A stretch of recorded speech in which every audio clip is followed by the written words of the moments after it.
What if everything you thought you knew about ancient America, its tribes, its traditions, its gods, left out an entire side of human life? Across the Americas, long before European ships arrived, stories spoke of people who carried both male and female spirits, and relationships that didn't fit the rules we recognize today. Some were healers, some warriors, some lovers, respected in their communities.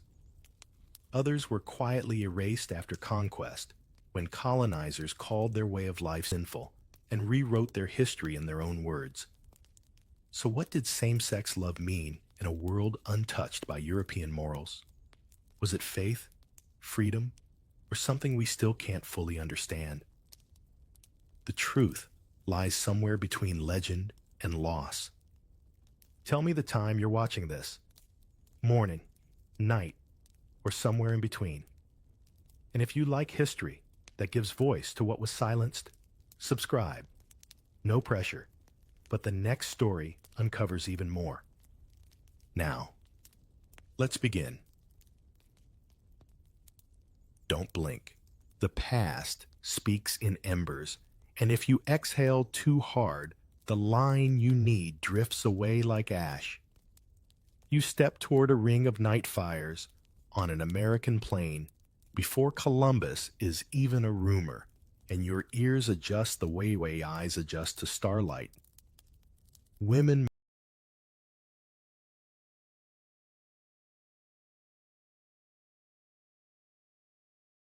murmur around baskets of corn, children drowse on woven mats, and an elder turns a stick in the coals so slowly you match your breath to it.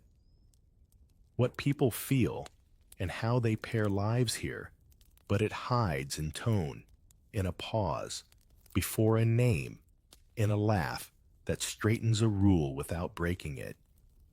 You lean closer, not to pry, but to learn how to listen. You begin with language. You carry words that didn't grow here, so you set them down for a while. The labels you know neat and modern don't fit the shapes on this ground. Some nations speak of persons who hold both masculine and feminine work, medicine, or spirit. Others mark companion bonds through age, rank, or oath. Some prefer quiet because the thing named belongs to ceremony. Your task is modest and patient. Echo what people called themselves when the record preserves it, and resist flattening many patterns into one tidy category that makes your life easier, but their world smaller.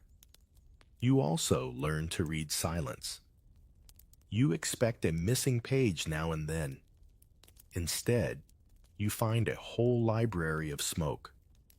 Time, conquest, and shame-burned shelves you wish you could restore. Many stories survived by stepping sideways into myth song or winter dance masks. A gap isn't failure. A gap can be a boundary laid down for care. When a tale stops mid-turn and everyone nods like the rest is obvious, you nod too. Later, you notice the same gesture in a weaving pattern that repeats twice, then skips once, then resumes absence as instruction, not accident. Fragments become guides. You kneel over painted deer hide where two adults exchange gifts tied with careful knots. You hold a bowl, fired with a scene of paired figures, seated beneath a shared cloak, the artisan spending extra time on the warmth of the hands. You unfold bark paper books where heroes court allies with riddles that sound like flirting because they are. A mural shows twins mirrored so closely that courtiers lower their voices as they pass.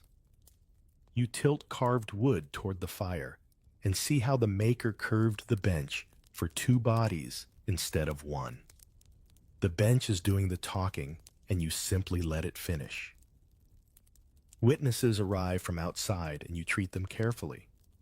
Friars who learned local languages wrote long inventories of what they thought they saw. Some were curious, some were frightened. Many were both. You read Bernardino de Sahagun's students describing Nahua. Schools how discipline worked, where laughter lived, why dorm rules mattered. You read Diego Duran balancing praise and worry as he notes festival pairings, costumes, and the boundaries leaders tried to draw. Every line gets weighed because conquest smudges lenses. Yet the attempt to erase often leaves the outline of what once stood there like a halo on a scrubbed wall. You don't swallow these sources whole. You sip them and you keep the cup steady. Work tells as much as whispers.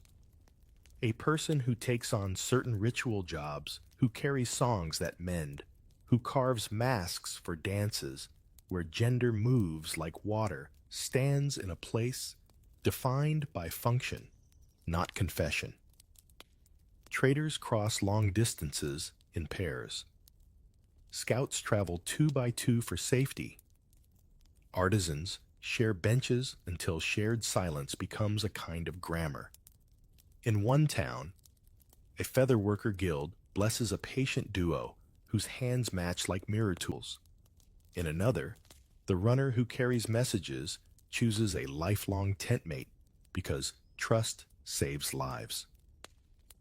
If you are looking for proof carved in stone, you miss the proof woven into chores. You test yourself against ordinary scenes.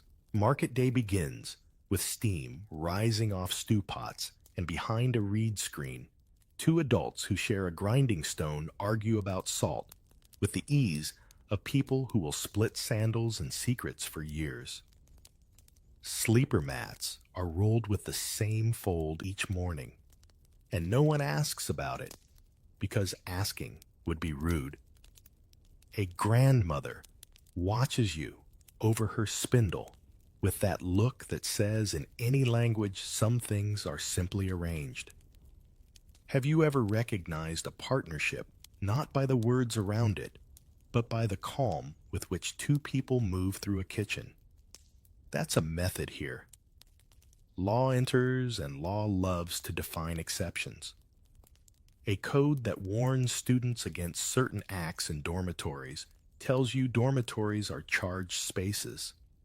A temple rule that assigns special dress for ritual pairs tells you those pairs matter. A penalty carved in stone may sound severe. The quiet ways people negotiate around it tell a second story. Records keep the official voice. Daily life hums beneath like a drumbeat the scribe cannot stop. You don't mistake the drum for the law, and you don't mistake the law for the drum. You listen for both at once. You travel by senses. Smoke smells different, where mesquite burns different again in cedar country. Songs call to different guardians from valley to valley. In one place, the word for a skilled mediator also names a person who bridges roles. In another, a storyteller shifts pronouns as part of the craft, and no one flinches. You keep a pocket of pebbles to mark places where the land itself seems to say that edges are fertile. Histories of intimacy are geographies too mapped by rivers' trails and the slow turn of festival seasons. You accept you will be wrong sometimes. You will overread a vase and underread a joke. You will rescue a thread that was never torn and miss one hanging in plain sight. So you build your method like a pack carry. What helps leave behind what pokes holes in the water bag? Ask gentle questions at a pace that lets elders answer with a parable or a shrug or a song. Try this. If you had to explain a lifelong bond without using the word love, what would you point to work? Shared chores finished the way 2 voices settle into the same key at dusk. You return to the fires to the elder's slow stick and the quiet after a laugh. The night is not a secret, it is a classroom without walls. The coals settle into an even glow, and a small rule rises through the heat. People belong in many precise ways, and precision is kinder than presumption. You follow the trail north and east across grasslands where the sky makes you feel pleasantly small, and your teacher becomes the household itself. Doorways, workstations, storage pits, sleeping platforms, because a house tells you who belongs where. Among many nations, you learn to expect a third or even a fourth path for belonging, not as an exception, but as a thread woven right into the rug. Outsiders much later will say, two-spirit, a pan-tribal term chosen by native people in the 1990s. To talk across nations respectfully. But here, you start by listening for older names that lived inside each language and its customs. On Lakota ground, you hear Winyangtekcha, often shortened by English speakers to Winkte, wants to be like a woman. But literal glosses don't capture the job description. You watch a skilled maker, cutting and quilling with porcupine spines dyed in berries, the craft steady as breath.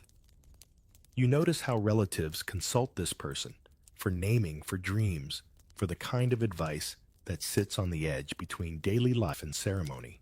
Later, during a giveaway, you see the same figure direct the flow of gifts with the calm authority of someone who knows the social map. Generosity is a technology, and they are a technician.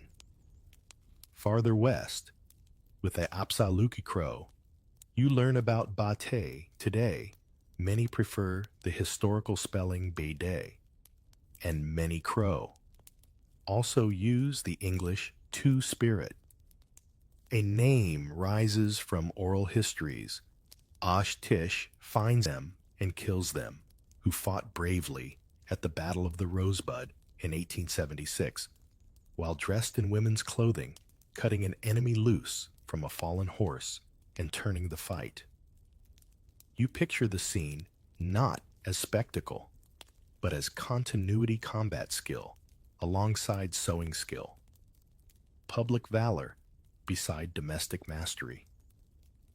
When U.S. agents later tried to suppress Crow tradition, elders remembered Osh Tish not as a curiosity, but as a respected community member whose role had social and spiritual weight.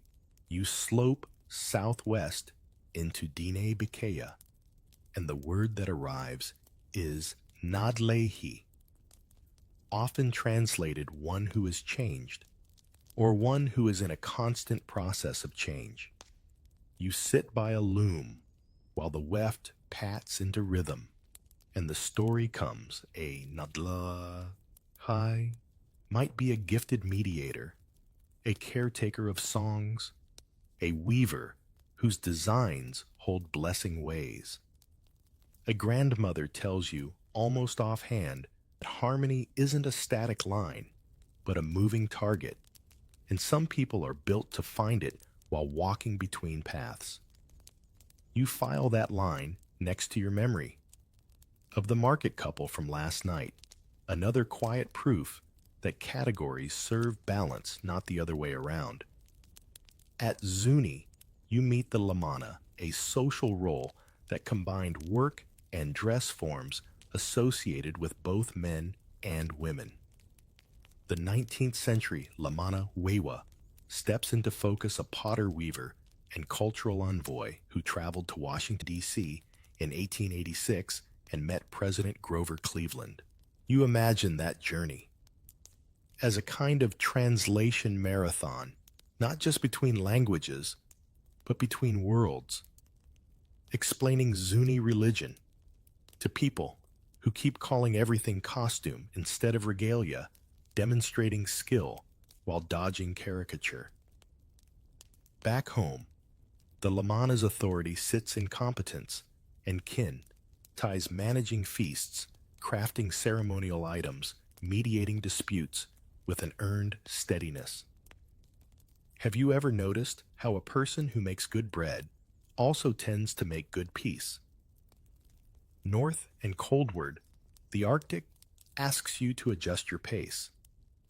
Blizzards teach patience, and kinship adapts in textured ways. Among Inuit communities, you hear stories of Sipanic infants believed to change sex at birth, whose upbringing could follow the perceived spirit rather than the initial assignment. And you meet accounts of shamans whose power involved crossing or blending gendered lines. You tread carefully, because the terms and practices vary widely, and because missionary notebooks often flatten nuance. Still, you can see how survival favors flexible roles when one hunter is lost. Another steps into responsibilities without a debate about uniforms.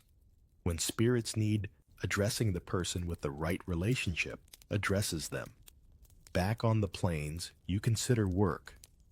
Basketry doesn't ask for a passport. Beadwork doesn't check IDs. Horse care respects whoever can read a wind-bent mane.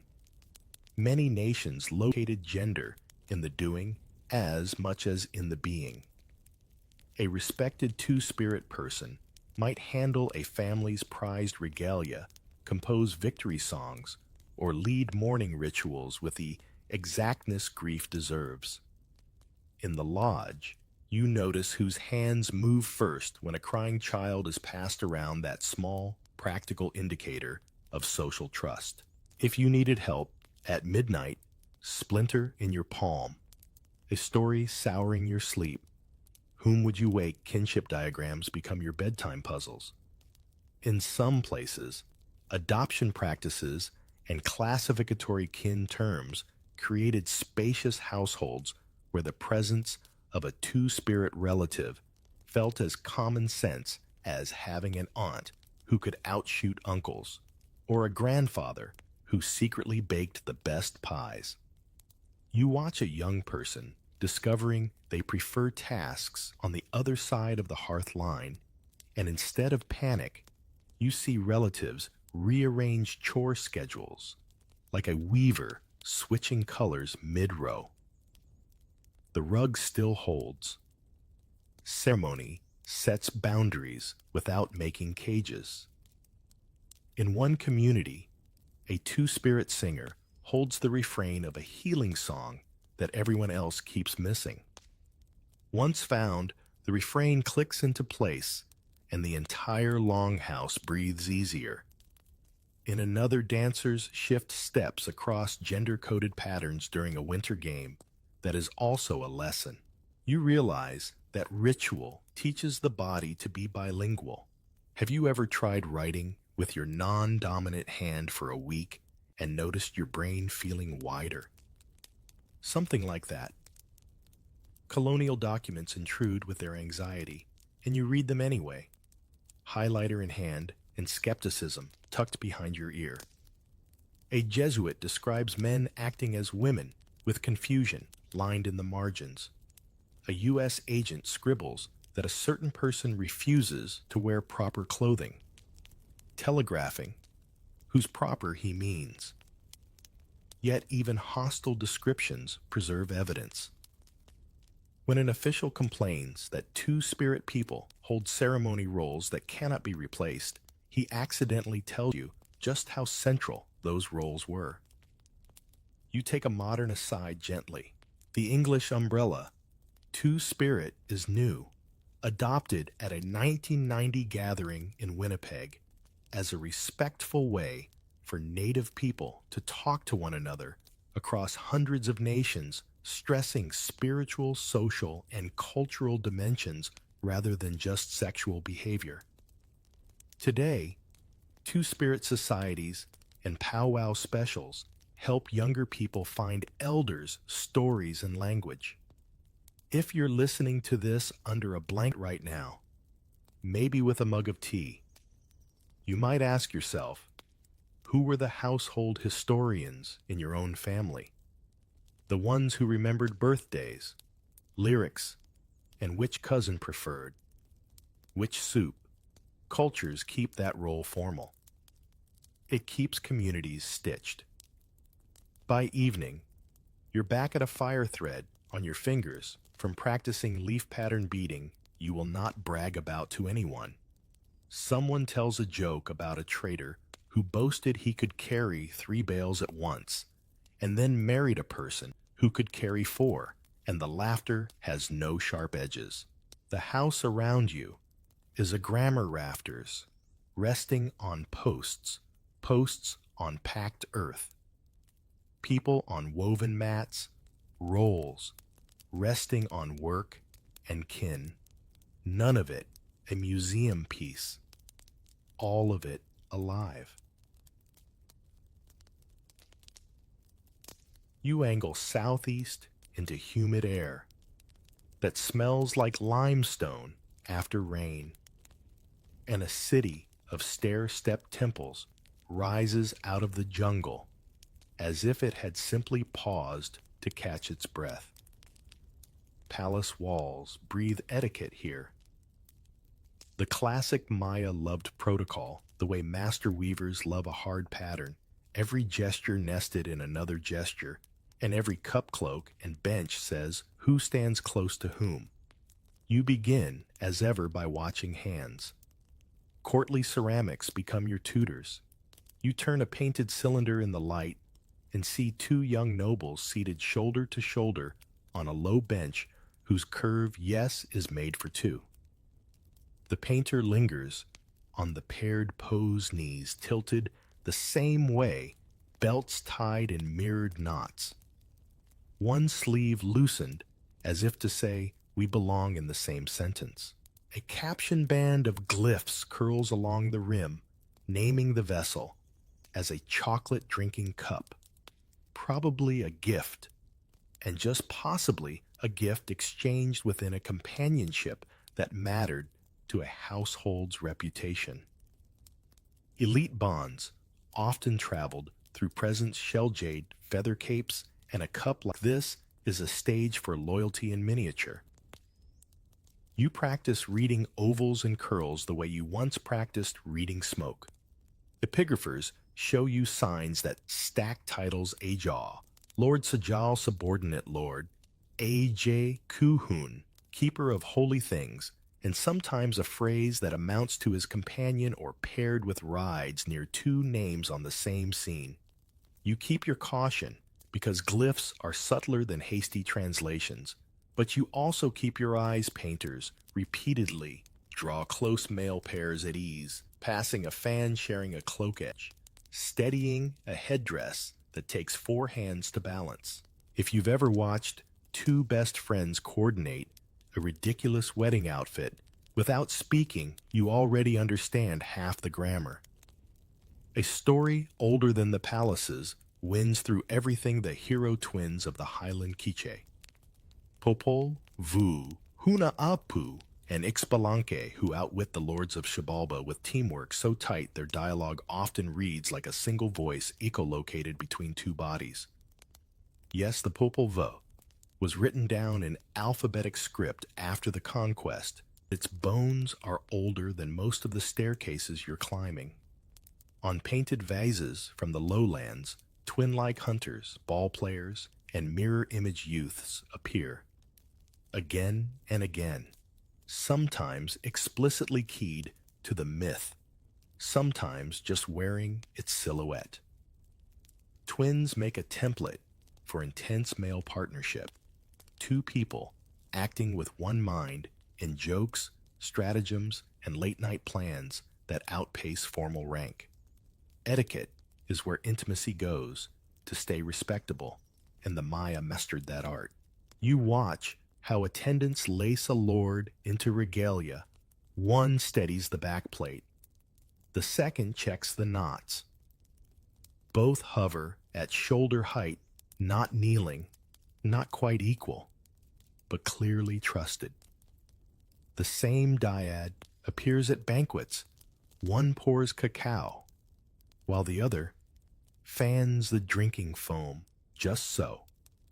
And on dance scenes, where mirrored steps train bodies to breathe on the same beat. A lord's reputation depends on the competence of his close circle, and competence tends to breed affection, the way a kitchen breeds laughter. Have you ever noticed how two carpenters lean into a heavy door together and grin afterward without a word? The palace noted that too. You walk the murals at Bunampack Room 1, with its reception and musicians Room 2, with Battle and Captives Room 3, with the white-painted aftermath, and between drums and headdresses, you keep finding pairs holding each other by the arm cheek turned fractionally toward a private remark. The date glyph in the corner pins the scene to the late 8th century. The paint still wants to sing. One noble rests his hand on another's shoulder in a hold that is both public and personal, calibrated for a room full of witnesses who know the difference between dominance, comfort, and a cue to laugh. The murals do not write a love letter. They write the social physics of closeness. Caves have their own whisper register. At Naj Tunic, artists painted slender nobles, musicians, and travelers along the sinuous walls. Some scenes are playful, some ceremonial, a few intimate enough that early visitors got flustered and rode around them. You keep your footing and your tact.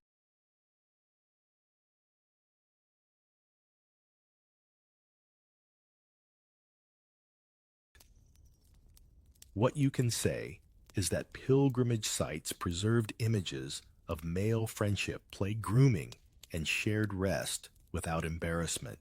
When a culture treats companionship as a resource, useful, honorable, ritually charged, it doesn't need to hide it in a back closet of euphemism. It threads it through stone paint and song. The ball court sharpens your sense of pair work.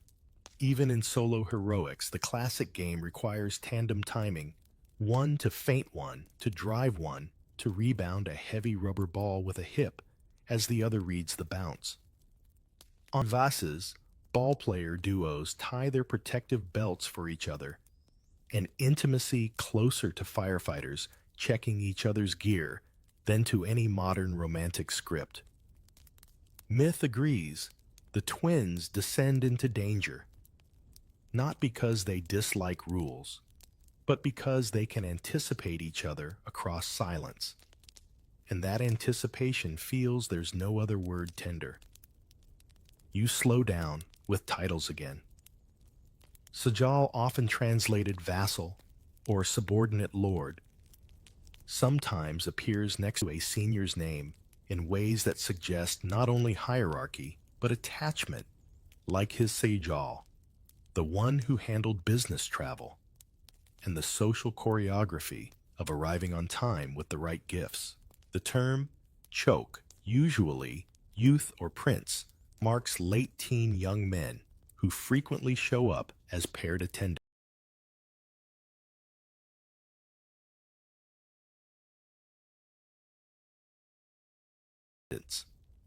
Their posture toward each other, shared cloak, shared bench, equal height, hints at bonds formed in training houses that lasted into office. If you squint, you can see a dorm memory smuggled into public duty, the way former college roommates keep finishing each other's quips in staff meetings. A small, practical detail keeps repeating shared textiles. Painters love to show two figures under a single long mantle, edges draped across both shoulders. Textile economists would tell you fabric is labor, fabric is wealth. You do not casually cover two bodies with the same cloth in front of a watching court. The mantle becomes a portable room, a bubble of privacy that doesn't break decorum. Etiquette again doing exactly what etiquette does best, giving relationship a place to sit where everyone can see it, without needing it spelled out in uncomfortable detail. You could chase salacious readings and score easy outrage points, but you swat that temptation like a mosquito and move on. What holds your attention is steadier the way art and glyphs myth and protocol keep charting male-male closeness as a structural feature of palace life. It shows up in training in ritual labor, in gift exchange, in the choreography of feasts, and in the grammar of benches built for two. If you've been listening since the first fire, none of this lands as exotic. It lands as ordinary, which is the hardest thing to see until you let the room teach you its furniture. Read the law stone too quickly, and you'll miss the sentence hidden in the border, the part where power makes a rule and ritual makes a doorway. You arrive in Tenochtitlan when dawn is a silver rind on the lake, and the city wakes like a regiment. Markets unfurl, drum beats pulse from precincts. Boys run in squads to the Telpochkali, while nobles shoulder their bundles toward the Kalmakok. Education. Here is geometry for the soul, lines squared by duty angles, cut by fasting corners, smoothed by etiquette.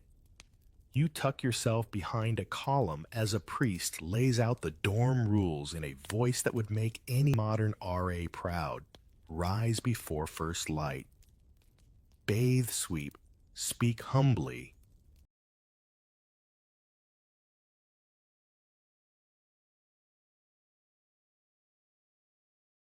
No sneaking off. The moral talk, Hue Huetlatoli, is part sermon, part survival manual, and its favorite rhythm is warning followed by hope. A society that values order teaches it in long sentences. Law bears animal faces. Eagle and jaguar orders bind men into public brotherhoods that fight side by side, and those brotherhoods regulate desire with the same exactness they regulate plumes. A captain may share food oaths and a battle song with his closest companion. He may not so. The code insists break dormitory boundaries set to keep the youth houses orderly. Severity shows up where supervision is tightest, especially around students. Power always fears the places it concentrates people overnight. You watch an instructor tie a cape knot for a novice, the gesture so practiced that affection smuggles itself into efficiency, and you file that under ordinary care rather than scandal. The Kalmakak teaches you how intimacy and ritual braid into governance. Priests assign paired tasks too, to grind pigments for the night vigil, two to carry offerings to steady a young noble under a feathered crest heavy as a small room. You've seen that shared cloak grammar in Maya palaces. Here, the mantle sometimes reads as rule of life. The reed mat petlotl represents lawful order, and the reed sign Akadal reed names both calendar days and entire year counts. A king who ascends on one reed wants everyone to hear stability, not flex. Yet festivals invite the city to breathe, and in that exhale, the lines wobble on purpose. Ixipla, living embodiments of deities, are dressed, perfumed, and guided through choreographies that would look like broken rules if you strip them of context. Context is everything, and the law knows it. You turn a page in a friar's notebook and meet the anxious handwriting of the 16th century. Bernardino de Sahagun's students, native scribes, trained to write Nahuatl in Roman letters, catalog school discipline, market law, and temple propriety with the patience of accountants. Diego Duran fusses that certain festival costumes invert norms, and then, unable to stop describing, accidentally preserves the script for you to read. The chronicler's discomfort is your caution tape, where they tremble something culturally precise is happening. A rule banning certain acts in student dorms does not tell you that all bonds are forbidden. It tells you which spaces the state polices hardest and where it expects energy to run high. Warrior houses become your case studies. In a long room, smelling of roasted maize and sweat, veterans tell stories while young men mend sandals. Formal mentorships nest inside friendships, and the closest pairs can read each other's steps on causeways crowded as subway platforms. Think of a modern firehouse bunk room. The shared routines, the tacit knowledge about who can rouse in 2 breaths and who needs a shove. Multiply by drums, feathers, and a calendar that keeps folding labor into festival. The law draws red lines around the youth houses not because affection is rare there, but because it's abundant. Regulators always fence the lush fields. You visit courts because law loves a stage. At Tlatelolco, judges sit on reed mats, under awnings, deciding quarrels about trade debt and propriety. Penalties can be severe on paper. Practice bends with status contrition and ritual calendars. A student caught violating dorm rules might face public shame and penance. An adult whose liaison threatens elite alliances faces a different calculation. Severity in the books makes a statement. Daily life makes dozens of tiny adjustments around it, like a canal system, letting excess water slip quietly into gardens. Have you ever noticed how an office policy looks absolute until you ask 3 senior assistants how it actually works? You keep your ear tuned for the sacred exceptions that aren't truly exceptions, just parallel tracks. During Ochpanisli, the sweeping festival costuming bends gendered dress codes for ritual effect. Dancers cross visual lines under priestly instruction, not rebellion. In impersonations of deities like Xochipilli or Xochiquetzal beauty and adornment blur masculine and feminine aesthetics on purpose, and the city accepts the blur because it's lit by incense, not whim. In law, the eagle stands for valor. In ritual, the reed stands for the woven order that can flex without snapping. Between them, people find official ways to stand close. Names give you anchors. Nezahualpilli, of Texcoco poet King's son of the famous Nezahualcoyotl, is remembered for judicial reforms and a taste for riddles. His court hosted singers and philosophers who debated ethics with a seriousness that still feels warm in the sources. The Texcocan legal tradition emphasizes measured penalties and the public function of shame, and while the chroniclers chase salacious tales to spice their chapters, they also admit that elite etiquette confined private life to private spaces. You picture a terrace where 2 courtiers share a mantle edge against the night breeze while reciting metaphors about flowers and friendship, and the scene lands as standard upper-class behavior rather than a headline. You loop back to the schools, because schools are where societies say the quiet part out loud. Kalmakak instructors warn about misusing youth houses. Telpakali elders emphasize teamwork, humility, and the proper channeling of strength. You watch boys pair off to carry timbers, to memorize drum patterns, to recite the long moral talks, and you understand that pairing is the system's basic unit of training. What the codes want is discipline. What the bodies learn along the way is companionship with edges. The law's job is to keep the edges smooth, without sanding the piece into dust. Artifacts whisper what books posture about. On a carved panel, 2 warriors share a backstrap of honor, their shields touching like a Venn diagram. On a painted gourd, A steward pours cacao, while a second steadies the cup. The shared gesture practiced enough to belong to muscle memory.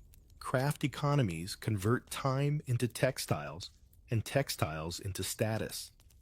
To share cloth is to share credit for the hours that made it.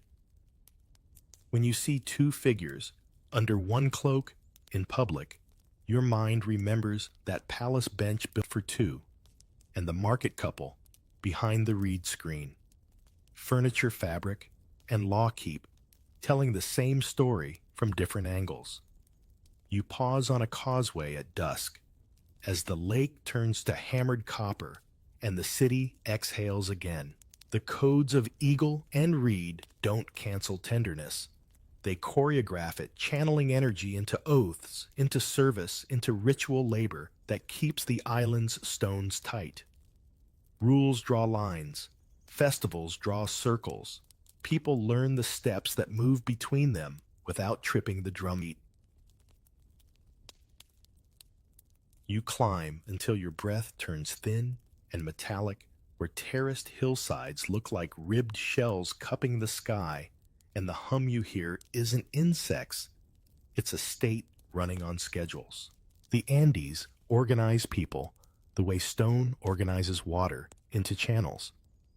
Ailucan groups supply labor. By turn, metalists roll like calendars, and messengers, chasquis, flick between way stations with the focus of distance runners who have no patience for shoes that don't fit. In that rhythm, you notice a quieter cadence pairs who move like hinged tools crews that sleep head to foot out of habit household retainers whose loyalty looks less like a contract and more like a vow. You start with work because the Inca road system doesn't reward loners. Chasquis operate as leapfrogging duos. One listens for the shell trumpet, the other ties the quipu message pouch tight, and when the baton passes, hands meet long enough to transfer more than orders. Night shelter along Kapaknan means woven mats in close quarters, predictable chores, and jokes that land only when you've run the same switchbacks together. Try remembering every bend of a mountain path in the dark. Now imagine the comfort of a partner who can finish your description of a cliff by tapping two fingers on your wrist. In state households, royal estates, temple compounds, administrative centers, you meet Yanakuna, retainers attached to lords' temples, or the Sapa Inca's lineage. Attachment is the word, and it can be lifelong. A Yanakuna pair might manage a storehouse with the precision of accountants who divide everything by twos, two locks, two witnesses, two sets of hands at weighing scales so the quinoa piles and wool bales settle without suspicion. Over time, shared duty hardens into a personal tie. You can spot in a glance the way they trade tools without asking the way one shoulder relaxes when the other walks into the room. You don't need a love song to read a partnership. You need a day spent watching who checks the door latch twice. Festivals braid seriousness into play. At citadels like Saksai Huaman, initiations such as Warachikui test young men in teams running stone-lifting mock combat before elders in shimmering textiles. The Andean habit of pairing opposites Yenantine shows up in the choreography twinned lines, mirrored movements, two sides of the plaza calling and answering. Complementarity isn't just a cosmic principle, it's muscle memory. A youth who bonds with his training partner through months of drill will carry that reflex into army companies' work details and temple vigils the way a modern teammate still looks for his high school friend in a new locker room. Artifacts from coastal kingdoms that fed the Inca and sometimes resisted them, think Moche centuries earlier, add another register to the story. Potters there loved candor. Their ceramics depict courtship play, and the social weather that comes with it, including scenes of male-male closeness rendered without apology. The material is clear about one thing. Intimacy took multiple forms alongside priestly duties and agricultural rights, and households made room for arrangements that later chroniclers tried to flatten into single labels. Clay remembers what ink argues about. Chroniclers climb the trail behind you, their ink still smelling like Europe. Pedro de Cieza de Leon tallies offices and roads with admiration. Bernabe Cobo tries to pin down laws and rights. Both mention punishments for acts they label with the thunder of their day. You read these lines with both eyebrows raised because you've watched law talk before. The louder the statute, the livelier the practice it hopes to corral. Even they admit that some temple personnel kept special dress and that festival costuming bent ordinary rules under priestly supervision. A code that shouts about dormitories tells you where the supervisors stood at night. It doesn't erase the stew of human bonds simmering in kitchens and barracks. Brotherhood show up where the state needs courage.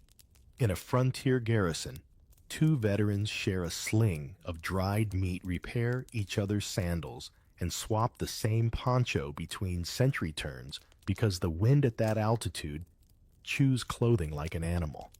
They've taken oaths first to their Ayalu, then to their company, then to the Sapa Inca, and each oath is a loop that doubles back into the pair. If you've ever walked home late with a friend and found your step falling into the same tempo without trying, you've learned half the sermon the mountains preach. Ritual life makes quiet rooms for closeness. At a Huaca sacred place, two attendants sit through a night watch, pouring chicha for the earth as stars pinwheel.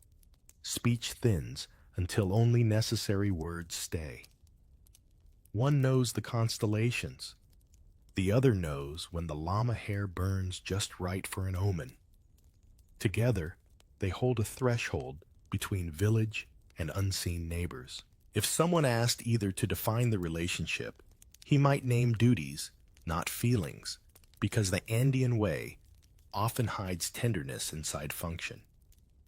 A marriage of tasks can be a marriage of lives, without the vocabulary that later listeners expect. Language nudges you toward nuance. Quechua pairs Yanantan complementary difference with Masintan likeness companionship. You keep hearing those as a tandem, two kinds of fit opposite and same. Where elites staged myths of sun and moon. Ordinary people stacked firewood in pairs, planted in paired rows, traded labor, day for Labor Day, through Minke and Aini reciprocity that feels like breathing. Inside that world, a same-gender household arrangement can sit quietly as a cousin of Masintin two of a kind, learning to face storms like a matched set of doors. You're not cramming modern labels into old beams. You're watching how the beams already meet. Names can stand in for hundreds of unnamed lives, so you try them on with care. Garcilaso de la Vega, son of a conquistador and an Inca noblewoman, grew up hearing court gossip alongside grammar lessons. He writes that the Inca valued order in public, and that private life stayed behind a woven screens. He leaves gaps, every good source does. You fill them with all the non-verbal evidence piled around you. Twin training lines, paired runners, retainers working in twos, storerooms with double tallies, festival choreographies that teach bodies to mirror until mirroring feels like safety. Evening slides down the terraces like cold molasses, and the smell of toasted maize hangs under the eaves. In a long house, two retainers fold a mantle so smoothly you'd swear the cloth wanted to help. Outside, messengers trade the road shell and sprint. No one issues grand declarations. Yet the oaths, Alu to partner alter, to watcher keep the empire stitched. And stitches are, after all, small acts of holding. You step away from palaces, courts, and parade grounds and let the city close behind you like a door on a quiet latch. The most revealing archives are made of cooking smoke and laundry lines.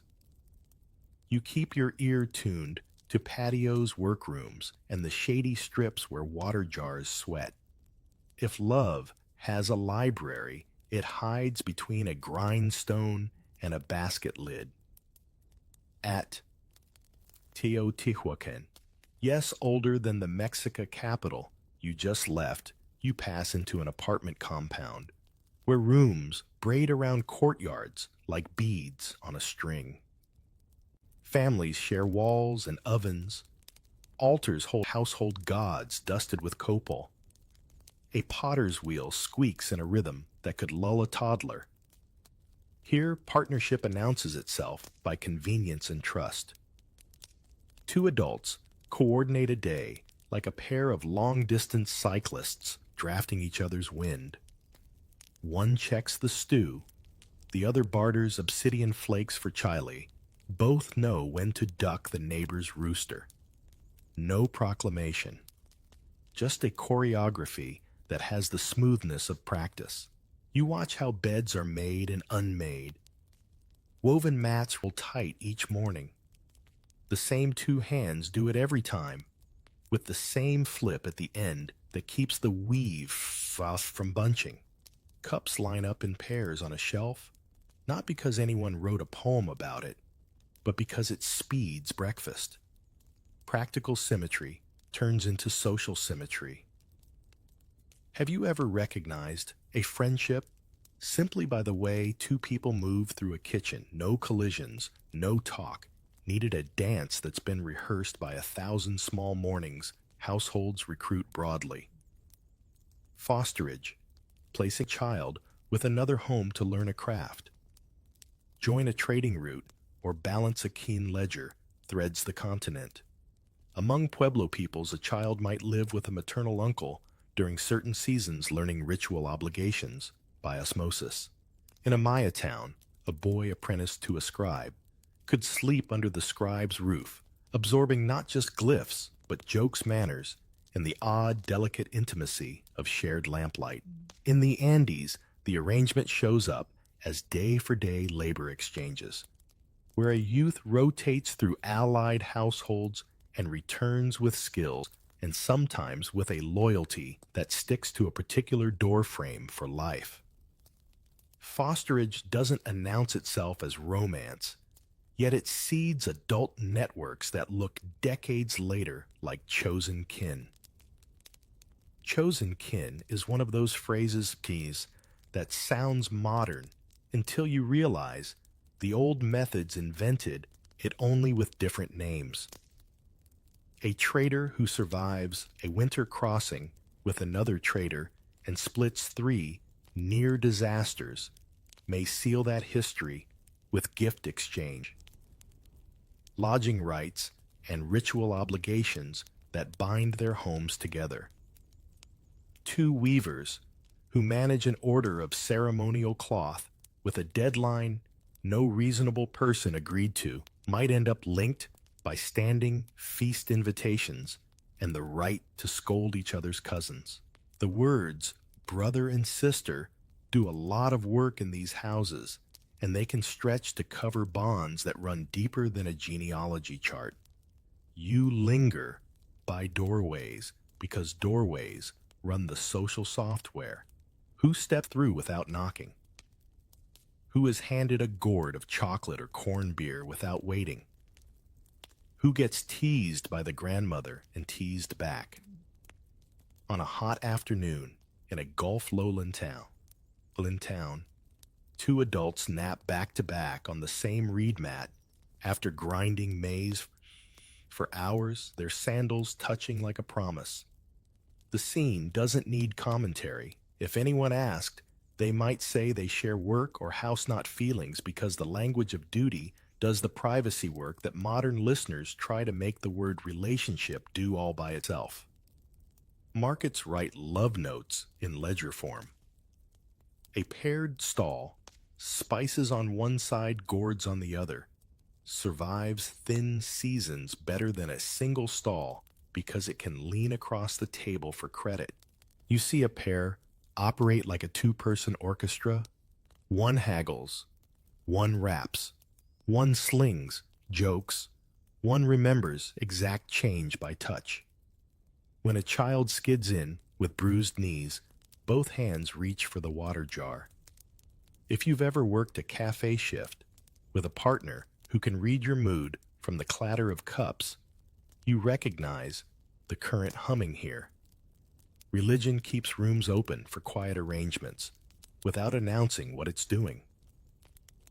In a coastal shrine, two caretakers take turns sleeping nearest the threshold so the other can rest deeper in the cool. In a highland village, a pair shares custody of a sacred bundle. The rulebook says who carries it on even days and who burns juniper on odd days. And everyone pretends not to notice that they trade chores outside the rulebook too. Ceremony moves like a tide that covers and uncovers the same set of stones. When the tide is high, the pair is official. When the tide drops, the pair is simply two people who share work tools and a path home. Objects keep receipts. A storage room tucked behind a courtyard spits up a set of matching cups with thumb-worn rims. A carpenter's tool roll contains two awls identical, except for tiny nicks that look like a private joke. A loom leans against a wall beside a second loom with the same simple, clever repair on its crosspiece. Archaeologists love categories. Houses love pairs. You learned earlier to read benches built for two and mantles draped across two shoulders. Here, you're reading duplicates, the operational signature of a duo whose lives mesh. You make one quick stop in a place with sea wind and gulls because even boats teach the same lesson. A canoe is easier with two. The person in the bow reads water. The person in the stern reads sky. On a long run, talk thins until only necessary words stay. And necessity is a kind of intimacy that doesn't need decoration. The shore can watch them make landfall 100 times without guessing which hand steadies which elbow when the surf lifts the hull. Colonial voices wander in as they always do, anxious and busy. A friar records that in such and such town, two men keep house together and then moves on as if the fact didn't fit his index, which is your clue that it didn't fit his categories rather than the town's. Another writer complains about friends of too great familiarity, and by complaining faithfully, preserves the phrase "you needed familiaritas" as the old word for the kind of ease that builds across years of repeated chores. You set down one small, modern question for the listener under a blanket who kept your life running the year you were most tired. The person you call family by blood, or the person who learned your grocery list by heart and texted, "I'm outside." Ancient households were full of that second kind of loyalty, and they formalized it with duties and feast rites so it could last. Evening pulls long shadows across the courtyard, and the grindstone cools. Two adults fold mats, stack cups, and argue tenderly about whether the stew needs more salt. A neighbor calls from the alley. Laughter answers in stereo. No announcements. No speeches. just an arrangement that works and keeps working, which is the most common, least recorded miracle in the archaeological record. They didn't just bring crosses and cannon, they brought paperwork sharpened into a weapon. You stand in a plaza that smells of lime plaster and wood smoke as the first confessionals are carried in. Conquest runs on logistics. Soldiers, translators, notaries, and priests who believe that souls are catalogs waiting to be corrected. The friars are not one thing. Some are gentle, some ferocious, some simply tired. But the new system they carry is very clear about sorting people into boxes. It already printed in Europe. Where your ears had learned to hear house rolls and festival exceptions, the new books prefer single words with hard edges. The sermons arrive first. A preacher in a rough robe shouts about order, while a translator turns his thunder into Nahuatl, Quechua, Maya, Aymara, and dozens more. And in that relay, the message changes shape. Words for sin and nature meet languages that sort the world by balance, duty, and relationship. You can almost hear the gears grind. A dorm rule once about stewardship of youth becomes, in the imported logic, a flat accusation. A ritual costume that cross styles on a festival day becomes a scandal in a notebook. You've watched law and ritual dance together. Now you watch law try to dance alone. Courts follow the sermons like shadows. In New Spain, the ecclesiastical tribunals and the Inquisition open their ledgers. Notaries inventory everything: who wore what, who slept where, who laughed, who didn't. Sometimes the cases sprawl with gossip. Sometimes they're bald as a broom handle, names punishments, finds a penitent's walk in public.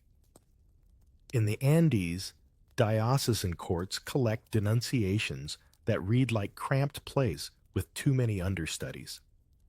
You keep a double vision. Yes, these are instruments of harm. Yes, they also record what people were doing before the court barged in, because the scribe can't condemn what he can't first describe. Have you ever read a school rule and thought, so that's what students keep doing? Same detective work, higher stakes. The word berdache appears in European pens, clumsy, imported from Arabic, via French, stuck on a range of native rolls the writers barely understood. It spreads like a sticker no one asked for. Meanwhile, native terms keep working quietly in kitchens and camps. A winkte is still asked to name a child well. A nadlihai still makes peace in a family argument.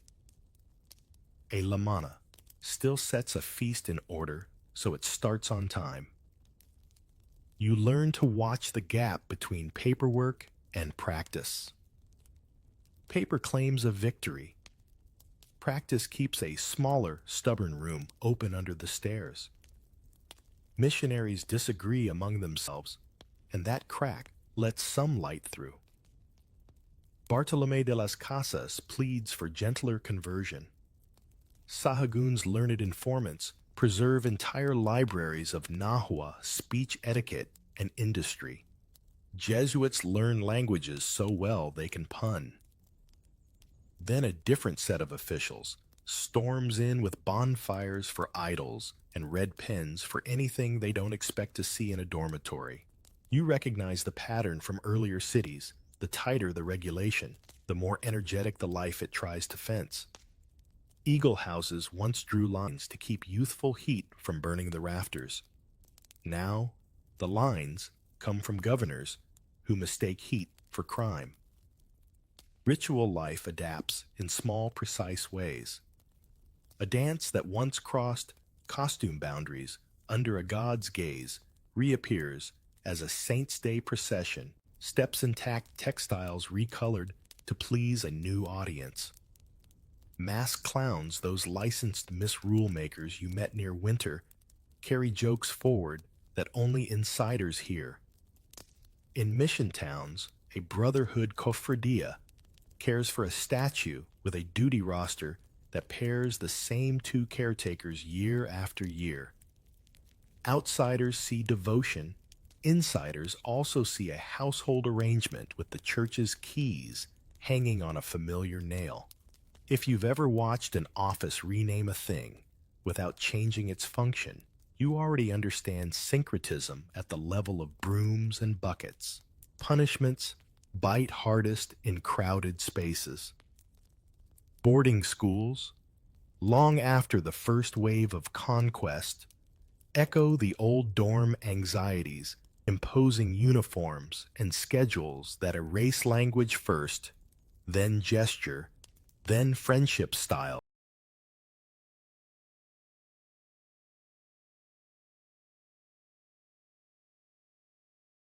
that read as too close to administrators on patrol. Yet even there, a pair finds a way to survive trading phrases after lights-out swapping bead patterns that encode a joke from home country, tucking a scrap of woven ribbon into a book as a quiet flag. It's not romance, as a novel would sell it. It's loyalty under fluorescent bulbs, the same bench for two grammar you learned by watching kitchens and courtyards. Resistance learns to whisper. A notary's record from Yucatan lists friends of too great familiarity, and the phrase sits on the page like a sigh. You can hear the jealousy behind it, or the fear, or the bafflement. In New Granada, a judge scolds two market partners for keeping house, then fines one for failing to attend Mass. The second fine tells you the real concern is spectacle, not domesticity. Meanwhile, indigenous writers compose letters and chronicles that guard dignity with careful phrasing. Felipe Guaman Poma de Ayala sketches families, servants, and officials in his massive letter to the king. The pages hum with critique, but they also hum with the humdrum where who sleeps, where is a household detail, only neighbors care to track. Art keeps its own counsel. Retablos, a blend of Catholic icon and local storytelling, begin to include scenes of miracles that look suspiciously like old guardian stories with new names. Textiles continue their double speech, a border pattern that once framed twin lines a plaza now runs around a saint's mantle. To an untrained eye, it's just pretty. To those who know, it's also a memory device. Ceramics go on hosting paired scenes, fishing, grinding, playing that courts would call every day, which is precisely why they survive in cupboards and graves instead of bonfires. You check the cost because it deserves naming. People suffer. Some are punished publicly. Some are pushed to change dress. Some leave towns for safer networks. Some don a role they don't choose to get through the next inspection. The archive shows more pain than triumph, and skipping that would be dishonest. Yet the archive also shows a stubborn arithmetic of care. The number of cups in a kitchen keeps coming out even. The number of tools in a roll keeps coming out in pairs. The number of hands that know how to make a festival happen never drops to zero. When night settles over the new plaza and the confessional shutters close, life continues at the edge of town. Two caretakers trade the saint's keys with the wordless fluency of long practice, and on an old road, a pair of runners measure their breaths together until the air stops burning their throats. Empires redraw maps. Kitchens redraw themselves slower. Museums dim the lights as if objects need sleep. But you know better.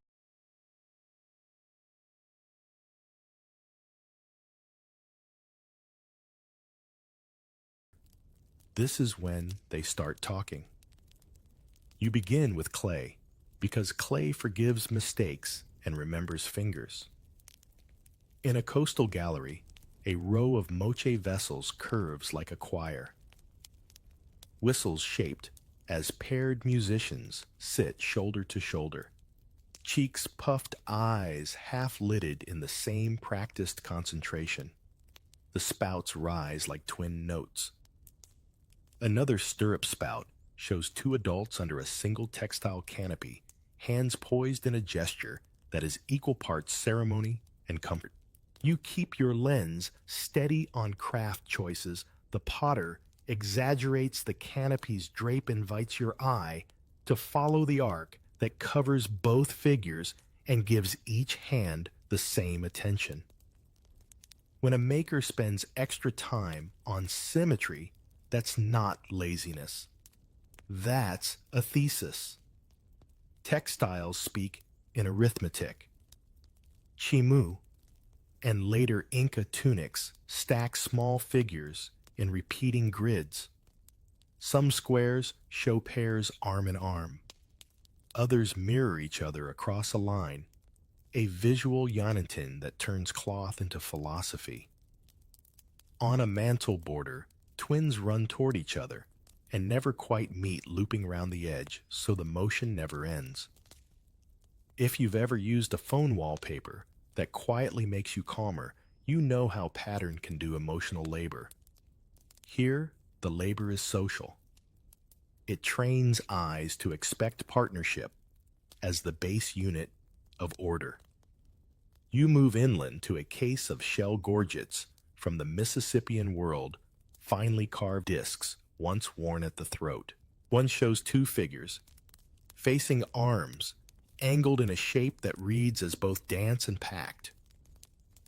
The engraver anchors their feet to the same ground line and lets the negative space between them form a narrow, deliberate leaf.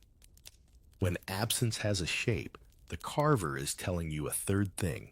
The space of between is alive. Have you ever noticed how a good photograph of two friends leaves just enough air where conversation sits?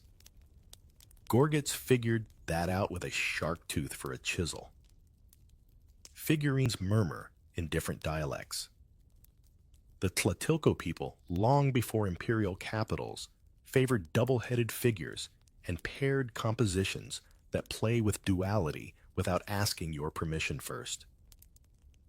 A small clay duo leans hip-to-hip, coiffures matched, mouths open in the same almost smile. Scholars argue about whether the double heads are metaphysical, medical, or theatrical, and you respect the caution.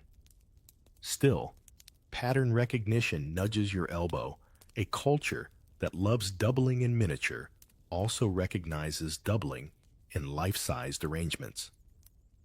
Close by, Teotihuacan-style mold-made figures, mass-produced but carefully painted, show companionship with props.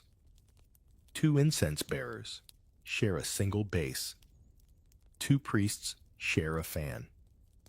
Economies of scale can still make room for intimacy. You pass to walls that hold Maya-painted ceramics, the rollouts that turn cups into comic strips. A pair of young courtiers reappears across multiple cups by the same workshop hand, always the same tilt of heads, the same shared cloak edge, the same rhythm of speech scrolls that braid rather than collide. Workshops were households. Households had politics and favorites. A painter who keeps giving you two people in synchronous postures is making a social argument across commissions. You don't need to know their names to feel the softness of practiced mutuality in the line. Stone likes to pretend it's shy. In the highland Andes, small greenstone, tupu pins, practical fasteners carry twin-bird finials whose beaks cross as if sharing a thread. A pair of such pins on the same cloak does more than hold fabric. It broadcasts a grammar of two. Nearby, a set of wooden Kiro cups stands in matched height and weight, carved with bands of paired animals. You're meant to drink in company passing mirror vessels hand to hand so the story carved on one completes the story on the other. If you've ever clinked matching mugs with a person who knows your winter, you've met this design philosophy at eye level. You adjust to the cool smell of cedar and salmon oil in a room of Northwest Coast carvings.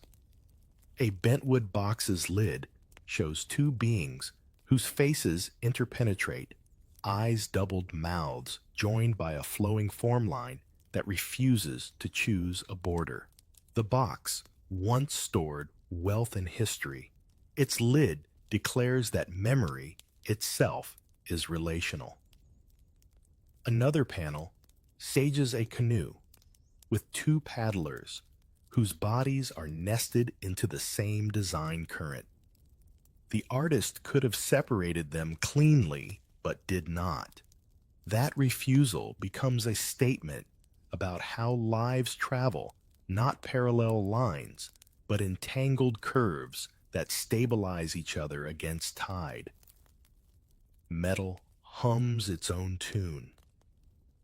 Mesoamerican gold pectorals carry paired eagles with interlocking wings that form a single scalloped edge. The negative space reads like the shared interior of a cloak. A cast copper bell from West Mexico, yes, trade reached wide rings in tandem with a twin.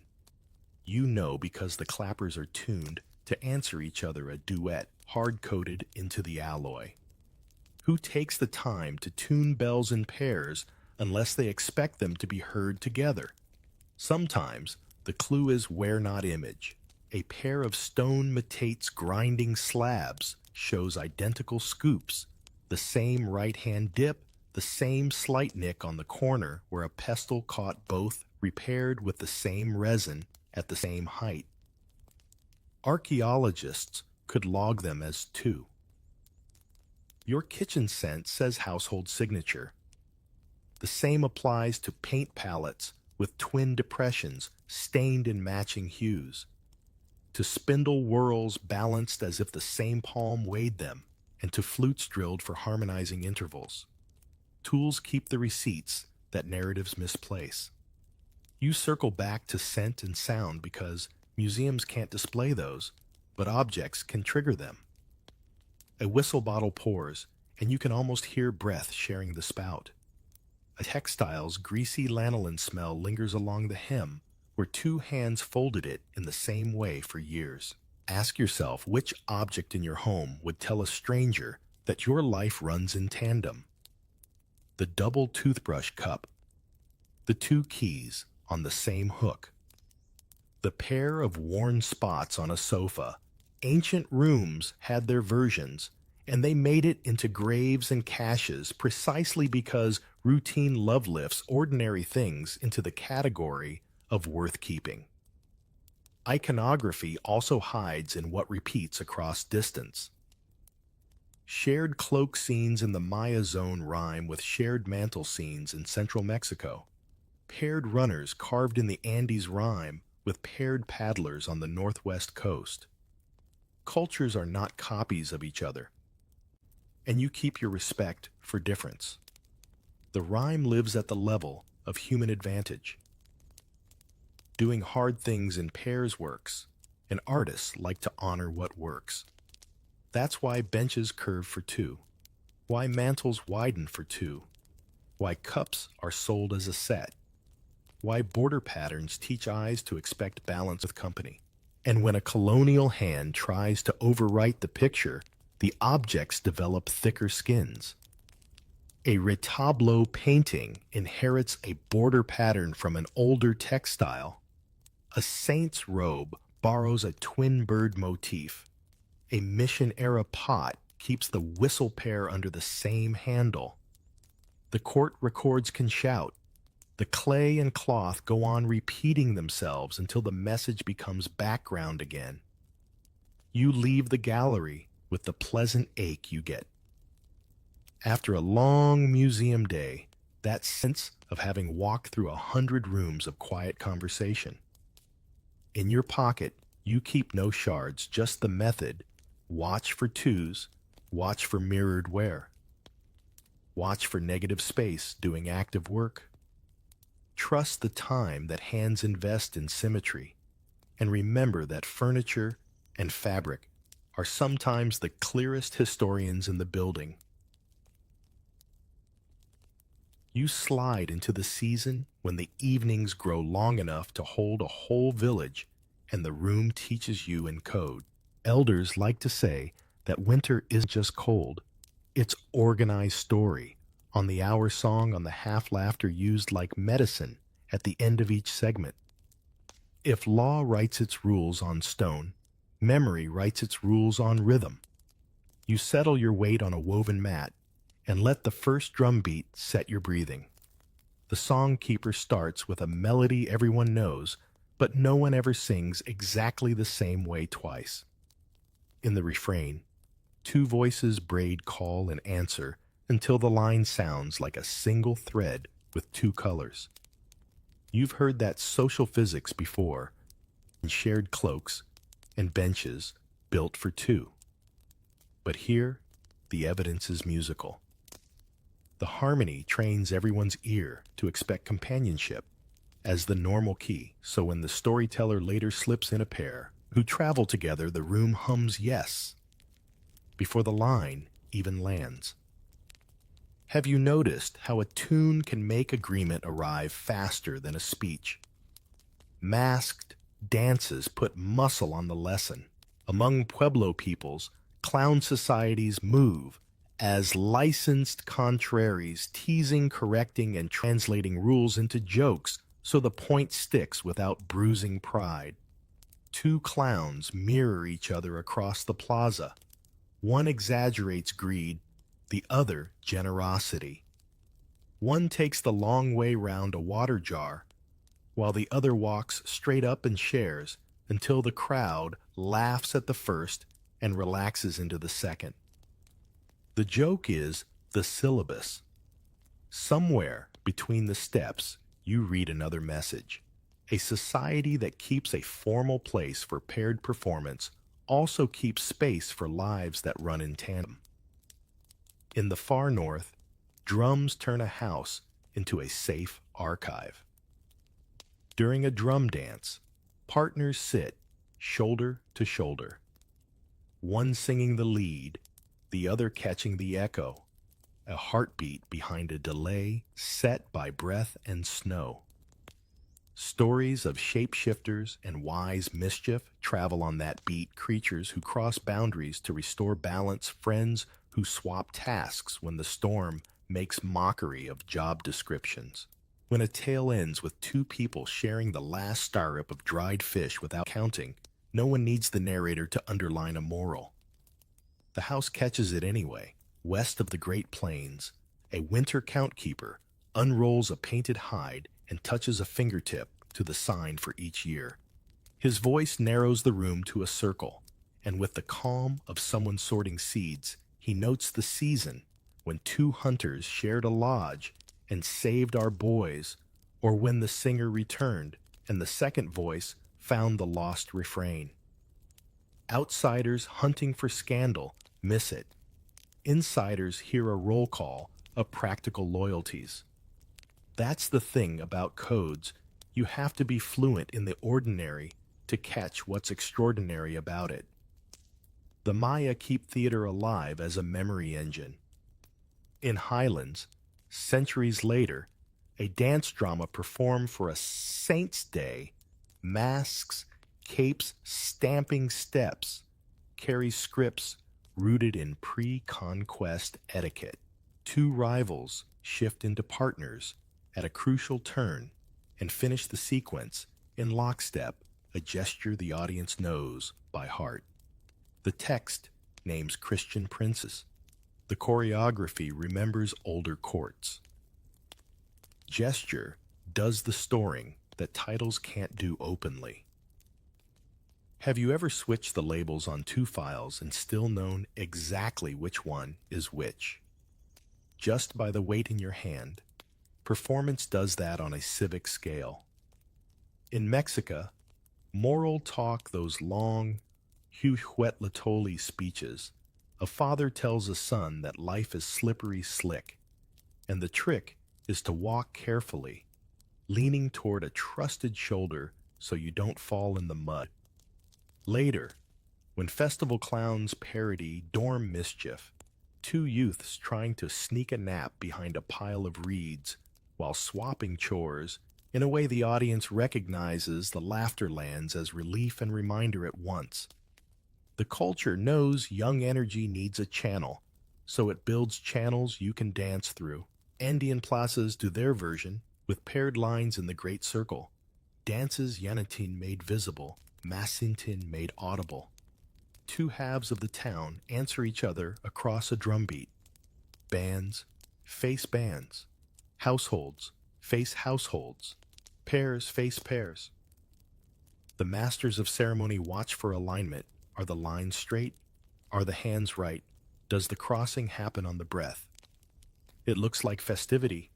It works like calibration. Bodies learn to meet in the middle without collision. Later, when a story speaks of two attendants who kept the huaca in a single temper, the phrase lands as a practical compliment, not a puzzle. Humor guards the door. In coastal towns, trickster tales run on double acts, the boastful one and the literal one, the quick planner and the slow, cautious saver. Children laugh when the duo swaps roles to solve a problem the elders set up on purpose. Adults hear something else underneath flexibility is kin to safety. Partnership is a tool. No one says this is about private life. They don't need to. The story already taught the body how to trust a companion's timing. Ceremonial carving carries secret captions through centuries of scolding. A wooden saint in a mission church wears a mantle edged with a twin bird motif the carver learned from grandparents. A pair of candle holders are turned from the same branch, placed on the same altar, polished by the same hands on alternating days. Parishioners kneel. The caretakers count wax drips with that wordless glance of people who have shared chores long enough to predict each other. Records list names on a rotation. The room lists a duet. Even gossip, yes gossip, works like a file format that compresses history without losing every detail. A winter story might remind listeners of the year when two cooks ran the feast like a single pot, and the elders nod at the shorthand. There is a lot of ethics packed into that sentence. Cooperation, patience, division of labor, comfort with being seen as a pair. The memory survives because it's useful. Useful memories outlast rules written to make a clerk feel tidy. You ask the sleepy question that fits a blanket and a midnight cup. Which story from your childhood taught you how to stand closer to someone else without bumping elbows, the one with the friends who built a raft, or the one with the neighbors who planted rows in time with each other? Cultures make those miniature training grounds on purpose. And when pressure rises, colonial courts, new bosses, school inspectors, the training holds. Songs remember the harmony, even if the words get swapped. Dances remember the crossing, even if the costumes change. Jokes remember where to aim their soft arrows. Somewhere in that late hour, the drum stops. The masks hang on pegs, and the storyteller closes the lid on carved figures who will travel again when the next season turns. Nothing dramatic is announced. The memory has already moved to where it always lives inside steps, inside refrains, inside the small habit of two voices finding the same pitch without looking at each other. If you want the truest map, warm your hands at a modern fire and listen to the people who kept the coals alive. You arrive at a gathering where the first sound is laughter. The second is a drum, and the third is names, real names, old names, new names, chosen carefully and offered like gifts. A two-spirit committee checks the roster with the steady calm of people who have set up folding chairs in 100 kinds of weather. Someone strings lights between lodge poles. Someone else lays wool blankets over bleachers so elders won't sit on cold metal. A grandmother with a voice like good cedar says grace that slides between languages without snagging. You stand a little back the way you do when a kitchen is running smoothly, and you learn by watching who walks where. Two-spirit is the travel word here, the bridge that lets hundreds of nations talk across differences without flattening them. Local terms still lead at home, Winkte, Nadlehi Lamana Mahu Ayakweo, and dozens more, and the revival work runs on that precision. Language classes meet in church basements, community centers, and Zoom squares at midnight. A teacher writes a verb on a chalkboard and then pauses just long enough for a student to catch the courage to try a sentence that includes a kinship role their grandparents were warned not to say aloud. The room gives a soft cheer because tiny recoveries should be noisy. You drift toward a powwow where a two-spirit special is called, and the MC's humor keeps time with respect. Regalia gleams beadwork that took months, feathers braided with patience, ribbon skirts, and ribbon shirts, walking the same circle, and the song rises in a key that makes the chest loosen. No one needs to explain why this matters. The bodies already know. If you've ever watched a friend finally wear the jacket they were always meant to wear, you've seen this lit from the inside. The contest isn't just steps, it's survival with style. Memory building has rules now, and you hear them spoken plainly. Ask permission before you record. Ask again before you share. Don't publish anyone's story if you wouldn't want yours treated the same way. Consult the tribe before you frame an artifact as evidence.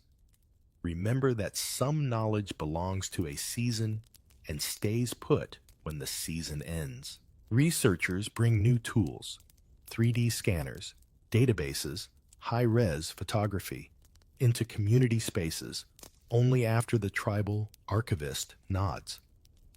People talk about data sovereignty and the care principles, collective benefit authority, to control responsibility ethics as if they were recipes, because good ethics is just hospitality, written in a different font. Museums are learning to answer the door politely. Repatriation teams arrive with lists and relatives holding both paperwork and ceremony. Curators listen more than they talk. A textile comes home wrapped in new cloth and tears that are not only sad. You watch a young beadworker study a robe her great-aunt remembered noting the old stitch angles to carry forward, and you realize archive can mean a shelf, a shoulder, or a song. Somewhere, a storage drawer closes with a different purpose than it opened this time to protect knowledge under local keys. Scholarship keeps building, but it keeps its voice quiet enough not to drown the singers out front. Historians reconstruct dorm rules without snickering. Linguists log kin terms with the kind of respect carpenters give load-bearing beams. Archaeologists admit when a pair of matching tools could mean roommates, cousins, in-laws, or life partners, and then show how to read the room for context instead of headlines. If you like reading footnotes, this is a golden age. If you like sleeping to the rustle of thoughtful pages, even better. The cautious sentence becomes a lullaby. Community health slips into the circle with the grace of a practiced dancer. A clinic table under a canopy offers screenings next to flyers for language lessons. A counselor who knows how to treat grief and how to fix a busted shawl fringe takes names without hurry. A retired auntie checks teens' beadwork and their hydration. The old harms didn't vanish when the last inquisitor retired. They echo in housing numbers, school rosters, court dockets. But there is a counterchord now. Sober dances lit with joy, retreats where silence is scheduled, hot soups that taste like someone remembered your favorite spice. You try on one small role that suits an outsider who cares. You protect the tone. You don't turn somebody's cousin into a lesson. You don't borrow a title that isn't yours. You practice saying nation names correctly and accept correction without making the room comfort you. If you need a rule you can keep in your pocket, use this. Curiosity asks for context, not content. Ask what a story is for before you ask what it is. The answer might be a boundary, which is also a kind of welcome. Modern life sneaks its jokes past the bouncers, which is a relief. A two-spirit youth council roasts its own grant writing committee for using too many adjectives.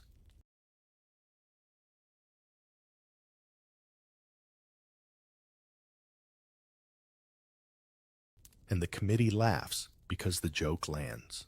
A TikTok clip of a ribbon skirt twirl picks up 1 million views, and the comments fill with grandmas demanding proper hem length.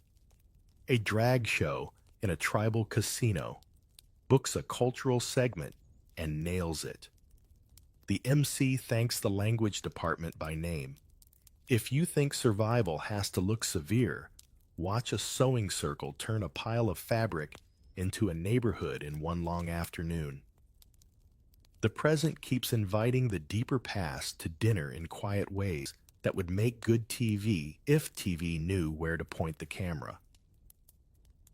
A canoe launched at sunrise carries 2 paddlers whose training log reads like a prayer. A pair of caretakers opens the church with the same wordless efficiency you've been tracking all night. A couple running a food tent moves in that kitchen dance you learned back in the apartment compounds. Continuity isn't a banner. It's the way a ladle knows the weight of a stew before it sinks. You leave the fire without leaving the warmth. The method you've been practicing, listening for roles before labels, reading tools, and textiles as literature. Trusting ceremony to announce the edges doesn't end when the drum goes quiet. It turns into the way you handle any history worth sleeping on, with slow attention, gentle humor, and a willingness to let ordinary tenderness be the headline. If you need one last question to take under the blanket, try this.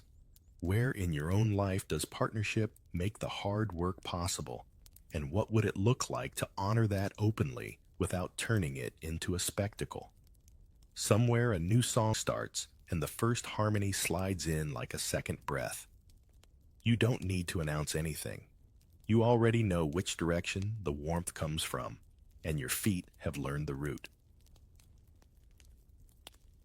By the firelight of artifacts, songs, and laws, you traced how ancient American societies encoded same-sex companionship, in work ritual kinship, and art quiet pairings under shared mantles, benches for 2 duties doubled memories guarded in ceremony. Now, without sensationalism, you pivot to the shadows, the fearsome practices that haunted bedrooms, rites of pain, purity, and power that tested bodies and boundaries. You don't expect to feel afraid of the dark until the jungle starts whispering back. Torches sway like nervous hearts, and somewhere beyond the maize fields, drums begin to murmur. You're standing in the night of ancient America, where the gods were always listening and desire was never just about pleasure. Every breath you take feels borrowed from something older, something watching. The people around you aren't afraid of the dark itself. They're afraid of what the dark remembers. Across the Yucatan, the Olmec heartlands, the valleys of Peru, and the river cities of Mexico, sexuality was tangled with creation myths. To make the earth fertile, humans had to echo the gods who birthed it. The Maya believed their world came from the mingling of divine essences, blood, breath, and seed poured into the soil. The Aztecs said even the sun needed nourishment to rise, and that nourishment came from human vitality. You begin to understand why the night feels heavier here. Everything that gives life is also something that can be taken. It's strange, isn't it? Today, we treat intimacy as something private, even secret. But here, in these pre-Columbian societies, it was public ceremonial, often terrifying. Ritual acts, dances, symbolic unions, and even sacrifices were forms of communication with the divine. In the shadow of those stone temples, people believed that creation had to be reenacted again and again to keep existence from collapsing.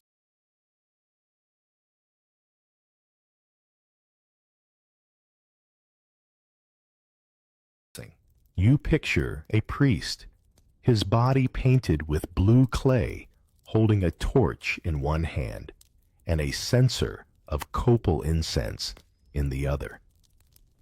The smoke rises in curls like questions without answers. Beside him stand dancers covered in feathers and shells, representing gods of rain and fertility. Every gesture, every movement is sacred theater. But beneath that sacredness hums something deeply human fear. If the rituals failed, crops would die, children would starve, and the gods might grow silent. Can you imagine carrying that kind of responsibility every year? Imagine a farmer watching the skies knowing that his family's survival depends on whether the temple priests interpret the god's will correctly. The act of devotion wasn't tender, it was transactional. Give your body, your sweat, your offering, and perhaps the gods would let the sun return. Among the Zapotecs Monte Alban temple, carvings show male figures with exaggerated anatomy engraved beside glyphs for rain and fertility. They weren't obscene, they were cosmic blueprints. In these carvings, the body becomes the key to sustaining the universe. The Mixtec codices tell of divine unions between gods who cut themselves open to release life-giving power. It's hard not to notice the theme creation demanded vulnerability, sometimes pain. The Incas far to the south believed in Yanantin, the sacred balance between male and female principles in everything from weaving patterns to mountain worship. Even the emperor was seen as a bridge between complementary forces. Every ritual union, no matter how symbolic, was an echo of that cosmic order. Desire wasn't something to suppress or celebrate. It was a mechanism to keep the world in balance. And yet, under that divine symmetry, fear simmered. Because what happened if the balance was disturbed? The myths are full of warnings, floods, famines, serpents swallowing the sun. When a ritual went wrong, the people didn't blame chance, they blamed transgression. Someone had crossed the line the gods had drawn, even if no one could see it. At night, when you hear the drums again, you start to notice their rhythm isn't random. It's heartbeat-like. One beat for life, one for death. A reminder that the two always dance together here. The smell of incense thickens, and your imagination follows the sound toward a clearing. There's no stage, no script, just people offering parts of themselves to keep the world from breaking apart. Somewhere in that smoky darkness, a young man trembles as he prepares to join the ritual. His role is small, just a dancer, nothing more, but the act itself binds him to gods of fertility and rain. His movements are fluid, rehearsed, and sacred. But he knows one misstep could mean divine anger. You can almost feel his pulse racing, not with lust, but with terror, masked as devotion. Maybe that's the truest thing about ancient rituals. They were less about indulgence and more about survival. Bodies became instruments of cosmic maintenance, not personal pleasure. And when dawn came, those same bodies would go back to the fields, the kitchens, the fishing boats, carrying the weight of having held the universe together for one more night. You take one last breath of that thick, resin-scented air. The torches sputter and the drums fade into the distance. But the feeling lingers, that unsettling knowledge that in this world, even the most intimate act could be an offering to forces too vast to understand. The smell of smoke and crushed maize still clings to your clothes as dawn creeps over the horizon. You'd think daylight might make the rituals feel safer, but in the Aztec world, light only revealed how fragile life really was. You walk toward the great ceremonial complex, its steps slick with dew, its walls painted with scenes of gods devouring hearts, drinking blood, and smiling through the chaos. To them, sacrifice wasn't cruelty, it was continuity. And sometimes those sacrifices involve more than just a heart. Among the Mexica, fertility and death were inseparable twins. The god Zypetotec, our Lord the Flayed One, embodied rebirth through suffering. His priests wore the skins of the sacrificed, letting them rot away as the old world gave birth to the new. If that sounds horrifying, it's because it was meant to be. The shedding of skin symbolized transformation, not torment. In their worldview, nothing pure came without pain. Sexuality wasn't outside the cycle. The act of union, whether human or divine, was a dramatization of death and renewal. The same life force that created crops could destroy kingdoms if misused. Priests performed rituals combining seed blood and symbolic intercourse to reenact the gods' own acts of creation. These weren't meant to titillate anyone. They were cosmic bookkeeping, a way of resetting balance between heaven and earth.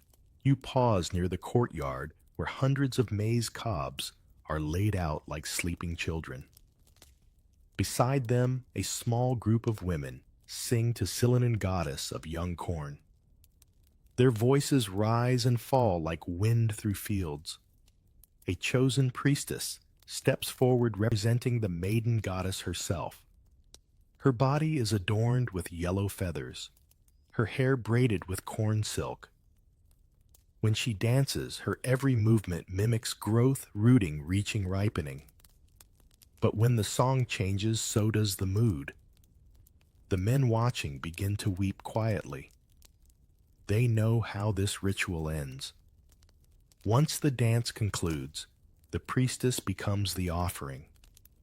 Her symbolic union with the god ends in sacrifice, a merging of life and death. Her blood seeps into the ground to fertilize it, ensuring the next harvest. For the people, her death is not tragedy, but duty, an intimate act shared between human and divine. You can almost hear their prayers blending with grief and gratitude, two emotions indistinguishable here. If this sounds brutal, you're not alone in thinking so. Even the Aztecs viewed these ceremonies with awe and fear. Ordinary citizens rarely witnessed them directly. The rituals belonged to the priesthood and nobility. What filtered down to the common people were the festivals, carefully controlled reenactments where dancers, musicians, and mock unions reminded everyone that life was both gift and loan. Modern minds struggle with this concept. We're used to separating the sacred from the physical. But imagine living in a world where every act of pleasure carried cosmic consequence. A single mistake, wrong timing, wrong person, wrong gesture, could mean drought or disease. When priests coupled symbolic acts of fertility with human sacrifice, they weren't celebrating excess. They were bargaining for survival. It wasn't just the Aztecs. The Maya of the classic period had their own blood rituals tied to fertility. Kings and queens performed bloodletting rites, piercing their tongues or genitals with obsidian blades to summon visions of gods. The pain was a portal. They believed the blood contained spiritual power capable of opening the underworld and inviting divine counsel. You wonder how many nights the rulers lay awake trembling not from fear of the blade, but from the weight of duty. Across the Andes, the Moche civilization left behind murals depicting ceremonial scenes that blend intimacy and sacrifice in ways still debated by scholars. Archaeologists have found figurines showing couples engaged in symbolic unions while others stand nearby watching or offering bowls of liquid. These acts were never meant as entertainment. They were part of a complex cosmology where reproduction, death, and status were deeply intertwined. Can you picture the atmosphere? Torches flicker on clay walls, drums echo from distant courtyards, and somewhere a child asks why the gods always want something in return. Even the youngest learn that every gift from the divine must be repaid in kind. That was the logic of survival. The gods give life, and humanity returns a portion of it. As you wander through the ruins, centuries later, you can still feel the tension between awe and fear baked into the stones. The altars weren't built for cruelty, they were built for reciprocity. But standing there, you can't help thinking how much trust it took to believe that blood and desire could keep the sun alive. The jungle hums again, cicadas rising in chorus like the ghosts of old prayers. You trace your hand along a carved panel showing two deities locked in an embrace, surrounded by spirals representing wind and water. The message is clear enough: without union, there is no creation. Without sacrifice, there is no continuation. And so, as the sun rises fully over the valley, the people begin another day.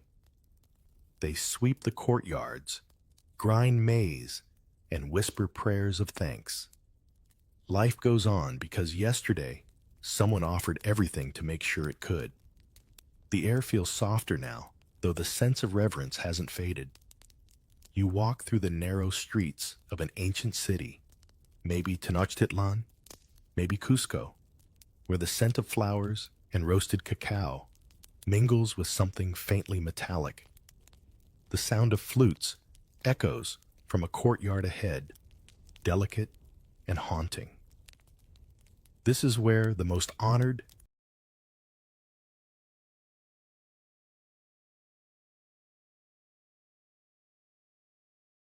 yet most fragile lives reside, the virgins dedicated to the gods, the daughters of the sun. In the Incan Empire, these girls were chosen as children, taken from their families not in cruelty, but in ceremony. They were called Akala Kuna, the chosen women. You can almost see them in your mind weaving fine cloth for the temples, preparing sacred chicha beer, and living in cloistered houses under the care of matrons and priestesses. Their purity wasn't a matter of innocence. It was cosmic currency.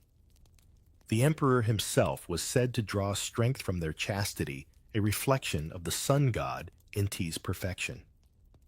The Aztecs had similar institutions where young women served in temple schools, calmacacs dedicated to goddesses like Xochiquetzal, patron of beauty and fertility.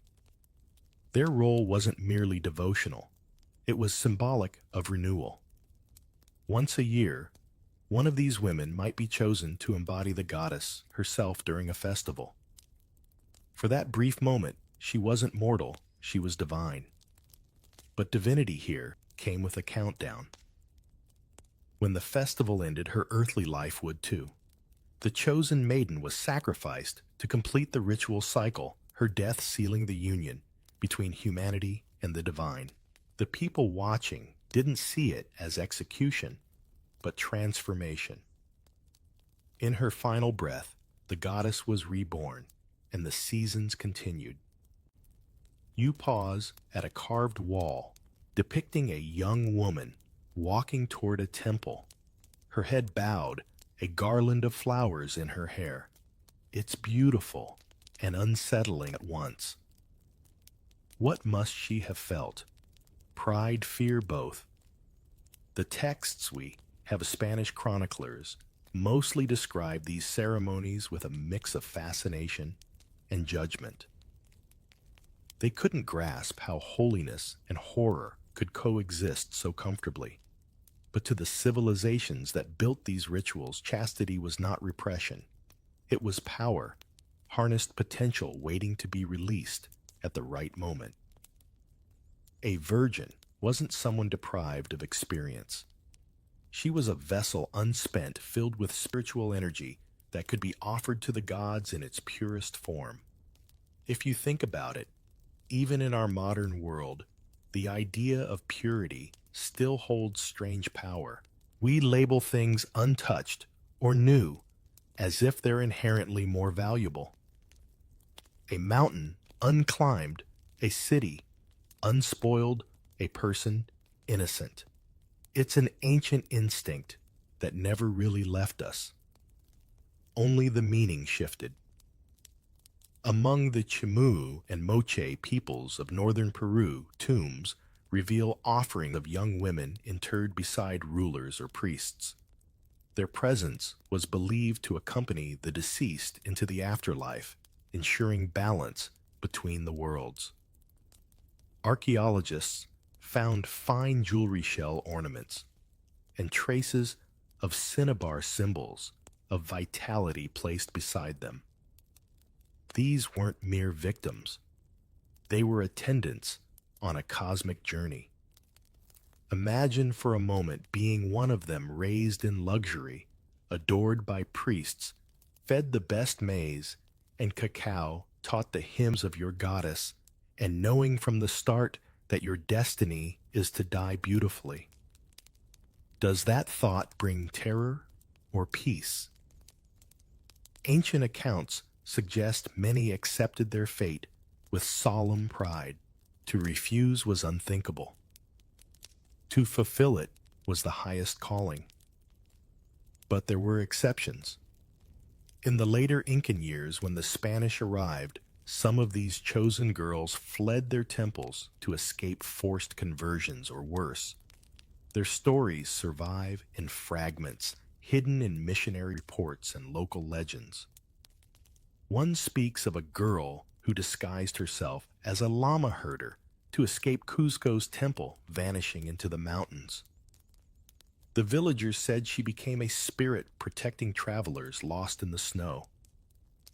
You wonder what kind of faith drives people to such extremes, both those who offered their lives and those who defied tradition to keep them. The boundary between devotion and defiance was razor thin in those times, and yet both paths carried the same longing to serve something greater than oneself. The festival of Zillinan in Mexico City was said to be so breathtakingly beautiful that even the Spanish conquistadors paused their conquest to watch. Draped in gold and maize silk, the chosen maiden was paraded through the streets like living sunlight. When her time came, her attendants wept softly, singing hymns of gratitude. They believed her spirit would become the first corn of the new season, a cycle reborn through sacrifice. You can almost feel the weight of that belief. These rituals weren't born of cruelty, but of necessity. The conviction that the world was fragile and demanded constant tending. Every act of devotion, no matter how extreme, was an attempt to hold chaos at bay. The music fades, the incense burns low, and you realize how silence can sound like reverence. The daughters of the sun are gone.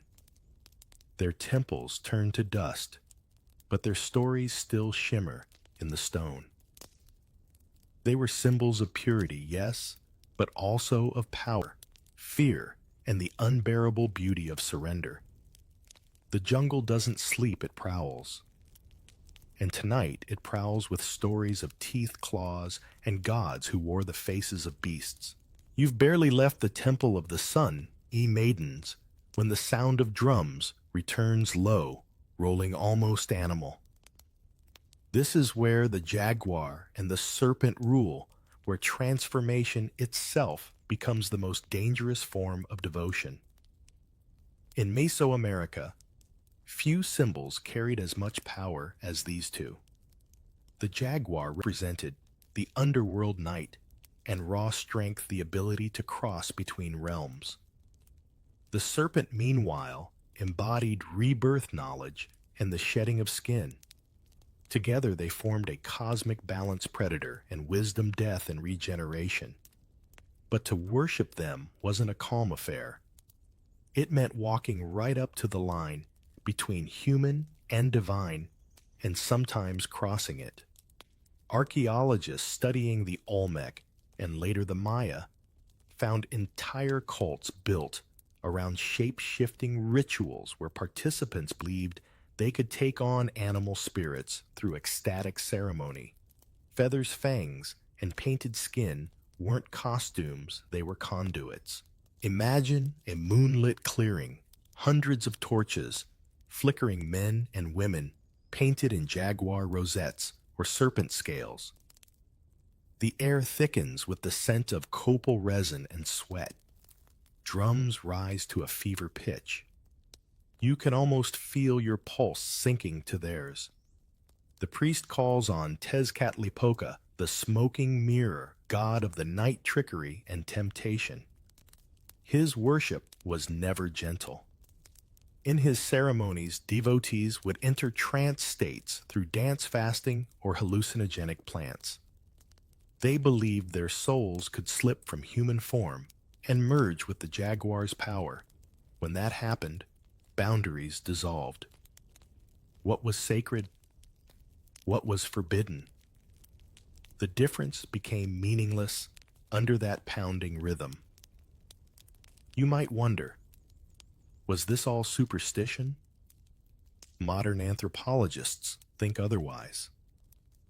These rites encoded profound understandings of ecology and human psychology. To become the jaguar wasn't just to mimic it, it was to honor the predator's role in the natural cycle. Death wasn't evil, it was necessary. The serpent shedding its skin reminded people that renewal always requires letting something die first. Still, not everyone found comfort in that truth. In some Maya city-states, legends tell of priests who went too far, who forgot how to return from their animal state. The Popol Vuh, the Quiche, Maya's sacred book, describes twin heroes who descend into the underworld to outwit death itself. Along the way, they face shape-shifting gods, seductive trials, and grotesque tests of courage.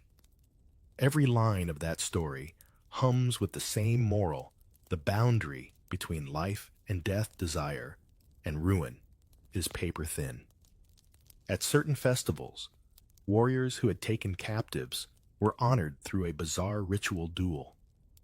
Dressed as jaguars, They fought bound prisoners, painted like serpents. It wasn't a simple contest. It reenacted the eternal struggle between creation and destruction. The victor's prize wasn't survival, it was the right to die gloriously, in the next sacrifice becoming one with the God he represented. It's easy to romanticize these scenes now, centuries later, but imagine standing there, hearing the cries, the chanting, the relentless drums that made your chest ache. The crowd wasn't bloodthirsty, they were reverent. They believed they were watching cosmic order being reaffirmed before their eyes. Every drop of blood, every trembling movement, was part of a divine script too old to question. And then there were the serpent initiations. Some ceremonies, among the Mixtecs and Toltecs, involved elaborate processions where initiates wore carved serpent masks, their bodies painted with liquid clay that shimmered like scales. They danced until exhaustion blurred into revelation, then lay down on woven mats to shed the old self. The symbolism is clear. Even to modern eyes, transformation requires surrender. Have you ever felt that strange urge to start over, to erase everything familiar and emerge new? For these people, that yearning wasn't metaphorical. It was sacred. To shed your skin was to confess that life's cycles, birth, decay, renewal, were unavoidable and divine. The terror came not from the ritual itself, but from what it demanded, letting go of control. A few Spanish friars who witnessed such ceremonies wrote that participants seemed possessed, their eyes wild, their movements unnatural. Yet even those missionaries, stern as they were, admitted that something in those rituals felt ancient and deeply human. They danced as if to be devoured by the god, one wrote, half in awe, half in fear. You step back now, feeling the jungle breathe around you. The torches crackle, the air hums. In the distance, a priest wears a jaguar pelt draped across his shoulders, his face streaked with charcoal and red. When he roars, it doesn't sound like theater, it sounds like memory. The people bow, trembling, not in terror, but in recognition. They see themselves reflected in the beast's eyes, fragile, hungry, alive. You realize that's what these ceremonies were always about, confronting the animal within and learning not to flee from it. Somewhere behind you, a flute begins to play, mournful and slow. The serpent coils in the dark. The jaguar prowls beneath the trees, and the night once again holds its breath. Morning returns, but the air feels wrong, too still, too quiet. You follow a procession, winding through limestone paths toward a great sinkhole, its edges draped with vines and wild orchids. The crowd whispers a single word, cenote, the sacred well of the Maya. You peer into its depths, and the sight makes your stomach tighten. The water below gleams dark green, smooth as glass. For centuries, this was where prayers sank. The cenotes of Chichen Itza were not ordinary wells. They were doorways to Xibalba, the Maya underworld. People came here, seeking rain, healing, and forgiveness. But the gods below didn't trade in words, they demanded gifts. And those gifts were human.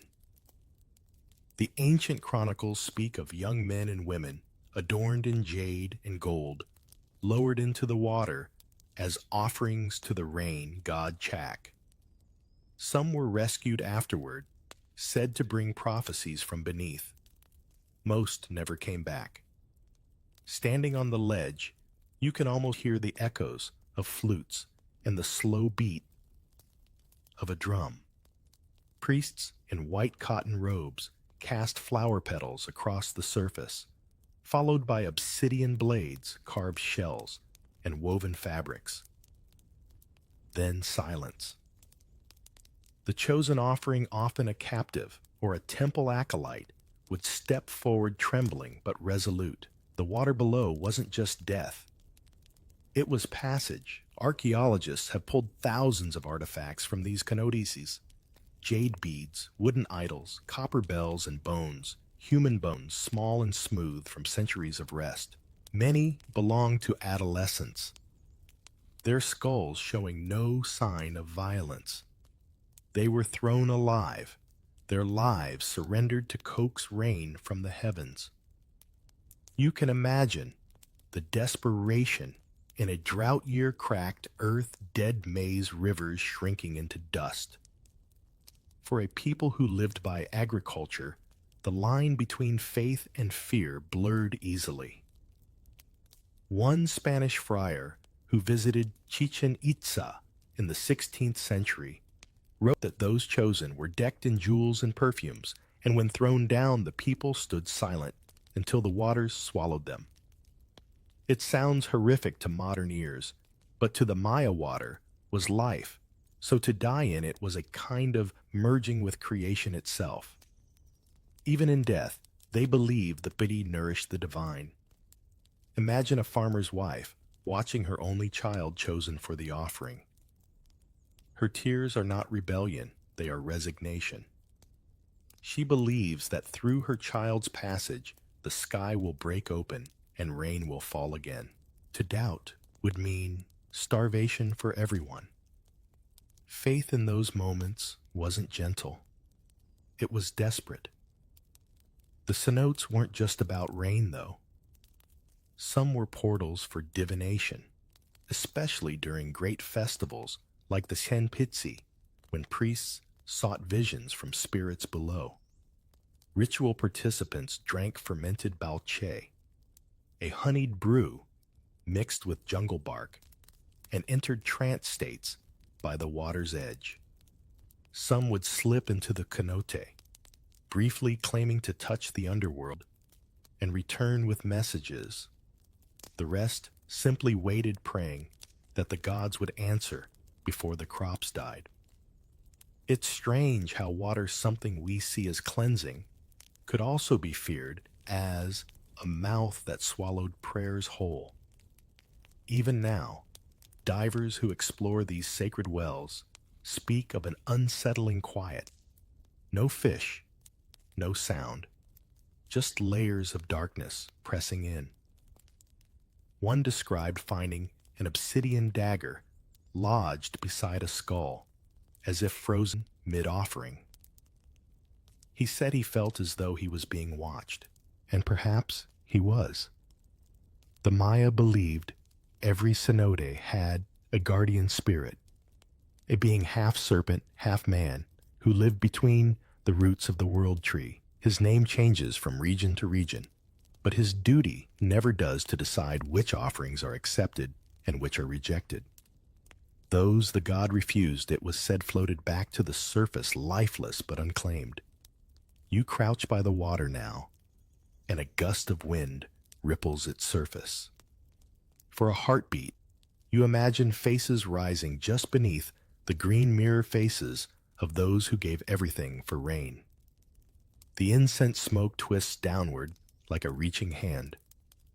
Not all offerings were solemn. During spring festivals, the ceremonies blended devotion with spectacle. Dancers dressed as water birds circled the cenote, flapping arms painted blue and white. Children tossed maize kernels into the air, like confetti, laughing as they chanted Chaak's name. The mood was both festive and fearful, the joy of survival laced with the memory of sacrifice. Can you picture standing in that crowd, cheering for a god who takes as much as he gives? You might think it cruel, but imagine living a life where drought meant extinction. Would you give one life to save thousands? That was the logic the ancients lived by, and it held their world together for centuries. The last petals hit the water and the drums fall silent. The people scatter, some weeping, others relieved. For them, the offering is done. The debt is paid. The sky above looks almost merciful, the first clouds gathering on the horizon. You look down once more, and for just a moment, the water seems to shimmer like glass over an ancient truth: survival was never clean, it was always bought. You leave the jungle behind and step into the polished courtyards of another world, the royal courts of ancient America, where the air smells not of incense and earth, but of oil, perfume, and politics. The drums have been replaced by soft music from reed flutes. Here, everything gesture, glance, even pleasure itself is currency. You're about to learn that the most dangerous kind of offering wasn't made to the gods, but to kings. In Tenochtitlan, Cusco, and the palace cities of the Maya rulers believed their bodies mirrored the divine order. What they did with them, how they dressed, ate, or touched echoed across the cosmos. Desire wasn't private indulgence, it was governance by example. The Inca emperor, the Sapa Inca, claimed direct descent from the sun. His principal wife was his sister, the Koya, because the union of solar bloodlines ensured balance between heaven and earth. Outsiders found it scandalous. The Incas found it essential. But beneath that golden logic, jealousy and fear thrived. The palace wasn't simply a home. It was an ecosystem of rivalries. Dozens of concubines, attendants, and chosen women served within its walls, all under the watch of priestly stewards. Their role extended far beyond comfort. They were political symbols, binding conquered provinces to the capital through intimacy. A woman from a distant valley might find herself suddenly betrothed to the emperor, her marriage sealing her tribe's submission. You walk through a corridor painted with murals of sunbursts and serpents. The air feels heavy with perfume and calculation. In one chamber, nobles whisper about alliances. In another, ascribe records which maidens will bear the next heirs. The priests oversee it all, ensuring every pairing aligns with celestial calendars and omens. Even desire has a schedule here. Among the Aztecs, the ruler Moctezuma II was said to have hundreds of attendants and wives chosen from across the empire. Spanish chroniclers, fascinated and repulsed, exaggerated wildly. But the truth behind their tales remains clear. The emperor's body was a stage where politics, spirituality, and fear performed together. His lovers were not romantic partners, but living treaties, their presence reminding everyone that the state controlled even affection. If this feels cold, imagine being one of those attendants trained from youth to serve forbidden from casual contact, their every gesture interpreted as omen or insult. Some accounts tell of women punished for laughing too freely in the emperor's presence, as if mirth itself could disturb divine order. The palace was a hive of eyes, and its silence, though fragrant, was suffocating. Further south in the highlands of the Andes, the Inca nobles practiced rituals of reciprocal exchange. During major festivals, lords and their consorts engaged in symbolic acts representing fertility and abundance. The emperor presided not as participant but as witness. His gaze alone sanctified the ritual. To outsiders, it must have looked like decadence. To the Incas, it was cosmic accounting balance maintained through controlled indulgence. It's hard not to see parallels with modern power. Even today, how often do leaders turn their private lives into performance? How often do appearances of love, devotion, or restraint become tools of image making. The difference is that for these ancient rulers, such performances weren't optional. They were obligations to the gods. In Maya courts, art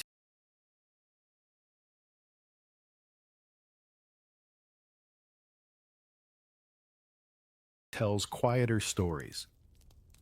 On the walls of Bonampak murals show royal families seated in grand ceremonies attended by dancers and musicians. One panel depicts a queen piercing her tongue, offering her blood to summon ancestral visions. Nearby, her husband prepares for war. Power and pain were intertwined. The more one gave of oneself, the stronger the bond with the divine. Intimacy wasn't pleasure, it was policy. Occasionally, stories slip through the cracks of history. A Nahua tale speaks of a noblewoman who fell in love with a court musician. When discovered, she begged the gods for mercy, saying love should not offend them. The priests disagreed. She was exiled, and her name erased from records. But the song he wrote for her survived, played secretly by street musicians long after both were gone. Even within strict systems, affection always finds its way to survive, doesn't it? You pass through the palace garden where white lilies bloom beside stone pools. Once, these waters reflected rulers who believed their desires could shape destiny. Yet the reflection, like power itself, was fragile. Empires rose and fell, but human longing restrained. Redirected, disguised, remained constant. It's strange to think how control and fear often traveled together. The priests told their kings that unrestrained passion could invite chaos, drought, or divine wrath. And yet behind guarded doors, those same priests whispered prayers for forbidden unions of their own. The court was a mirror, and everyone who looked into it saw both sanctity and sin staring back. As you leave the palace, a breeze ripples through the courtyard. You catch a glimpse of a fresco, two figures embracing beneath a golden sun, their faces serene, their shadows long. The inscription beneath reads simply, "What pleases the gods also sustains the throne." You walk away, wondering whether that was a blessing or a warning.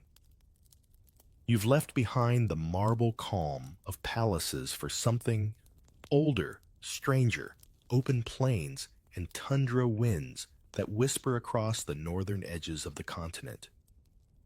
Out here, the drums sound different, softer, more human.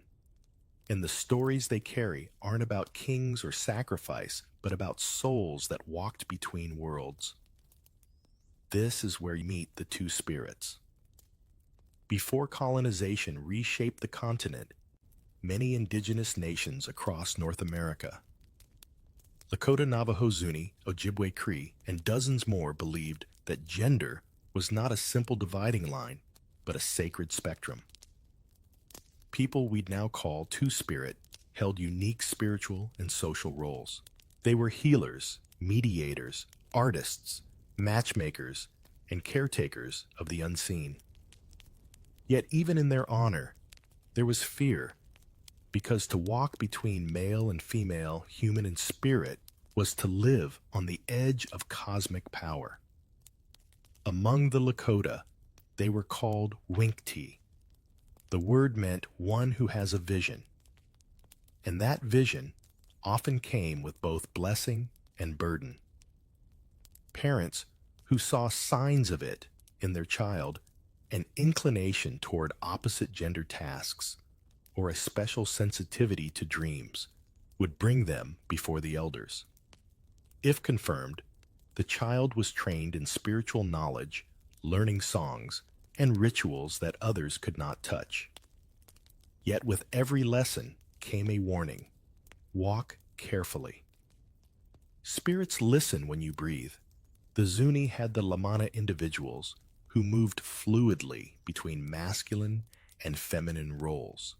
One of the most famous was Wiwa, a 19th century weaver diplomat and ceremonial leader who traveled to Washington, D.C. in 1886 to meet President Grover Cleveland. The Americans thought Wiwa was a woman. The Zuni knew better. They saw a being touched by both sun and moon, perfectly balanced. You can almost imagine the quiet power of that meeting. The spirit of ancient duality standing in the heart of the modern world. But long before that, these identities shaped entire communities. Two spirits often served as counselors in matters of love and marriage because they were believed to understand both sides of desire. Their presence at weddings was considered a blessing, a living embodiment of harmony. In some tribes, they were also entrusted with sacred dances symbolizing renewal, wearing garments combining male and female motifs, eagle feathers with beaded skirts, bone chokers over embroidered shawls. Yet not all societies celebrated them equally. Among the Mexica, and later the Spanish chroniclers' records show how colonial rule transformed reverence into condemnation. Hernán Cortés's men, steeped in European moral codes, described encountering effeminate priests and men in women's clothing in temples, and responded with violence. To them, the idea that such people could be holy was unthinkable. The result was erasure, not just of individuals, but of entire spiritual lineages. You can sense the tragedy in that silence. For centuries, the memory of these sacred roles was hidden under layers of shame introduced from outside. But the bones remember. Archaeologists have found burials where individuals were interred with both traditionally male and female items, hunting tools beside weaving instruments, feathered headdresses beside clay jars. The ancestors left no doubt the spectrum of identity was ancient and divine.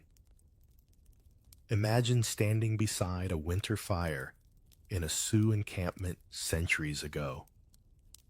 A two-spirit elder sits across from you, eyes reflecting the flames. They tell you that desire is a river, not a wall, that every person carries both wind and earth inside them. Their voice is calm, almost amused, as they explain how the Creator formed humanity twice, then blended the remnants to make balance. You realize how much wisdom was lost when that way of seeing vanished. Even among the Maya, gender fluidity appeared in myth. Their creator gods, the hero twins, were sometimes depicted merging or switching forms. Deities like Ixchel, the moon goddess, embodied both nurture and vengeance, birth and destruction. Balance was never static, it was motion itself. The ancients understood that nature didn't fear contradiction, only humans did. In the Arctic, Inuit shamans called Angakuit described spirit journeys where they temporarily changed gender-crossing boundaries to communicate with beings that wouldn't speak to ordinary men or women.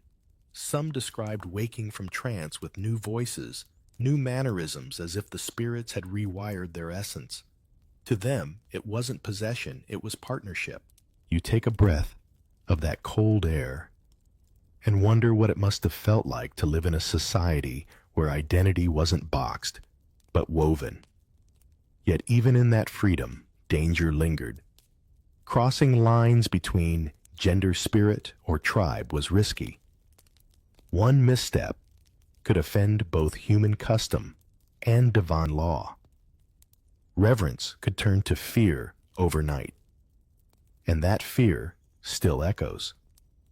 Modern descendants of these traditions often speak of reclaiming what was nearly erased names, languages, and roles, once condemned as sinful but born from the sacred. The Two-Spirit movement today isn't revival, it's remembrance. You gaze at the fire until it fades to embers, realizing that what terrified the conquerors was what sustained the ancients, the idea that divinity could exist in every form. Perhaps that's the most subversive lesson of all, that what we fear in difference might be the closest thing to truth. The air grows heavier again this time, with smoke and the acrid tang of burned resin. You've followed the trail south into lands where mountains pierce the clouds and temples cling to cliffs like teeth. Here, in the high plateaus of the Andes and the jungles of Mesoamerica alike, devotion burns not with sensuality, but with fire and penance. Tonight, you will witness what happens when desire and guilt meet under the same flame. You step into a courtyard surrounded by torches. Men and women kneel in rows, their backs bare, their skin streaked with red pigment. The priests walk among them, carrying cords tipped with thorns of maguey and cactus. This isn't punishment from above. It's self-inflicted purification. With each stroke, they whisper prayers to cleanse what they call the shadow of longing.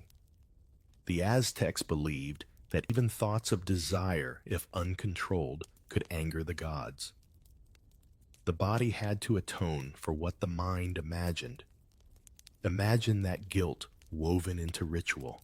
We often think of ancient religion as permissive, lavish festivals and indulgent rites, but much of it was the opposite. For every celebration of fertility, there was a season of restraint. After the great spring festivals of Xochipilli, the god of art and beauty, his devotees entered long fasts, avoiding not just food and drink, but even touch. They believed that beauty demanded abstinence afterward, as if the heart had to cool from the fire of ecstasy. The Mixtec codices describe priests who slept on beds of cactus thorns before major ceremonies, believing that pain sharpened spiritual sight. One passage shows a nobleman piercing his thigh with a stingray spine, collecting the blood in a bowl to feed the gods. The symbolism is hauntingly symmetrical creation, through destruction, life, through self-offering. You pause to watch an older woman lift her hands toward the temple steps. She's muttering a confession to Tlazolteotl, goddess of filth and forgiveness. Her worshippers believe she both tempted and cleansed. She was sin and salvation in one. People visited her shrines to confess their transgressions, both moral and physical, emerging afterward with clean hearts and aching flesh. Even penance, it seems, carried an echo of the sensual. Across the Andes, echoes of this same duality appear in the Incan rites of Tinqui, the ritual of opposites. Villagers faced each other in mock battles during planting season, trading symbolic blows to awaken the soil's fertility.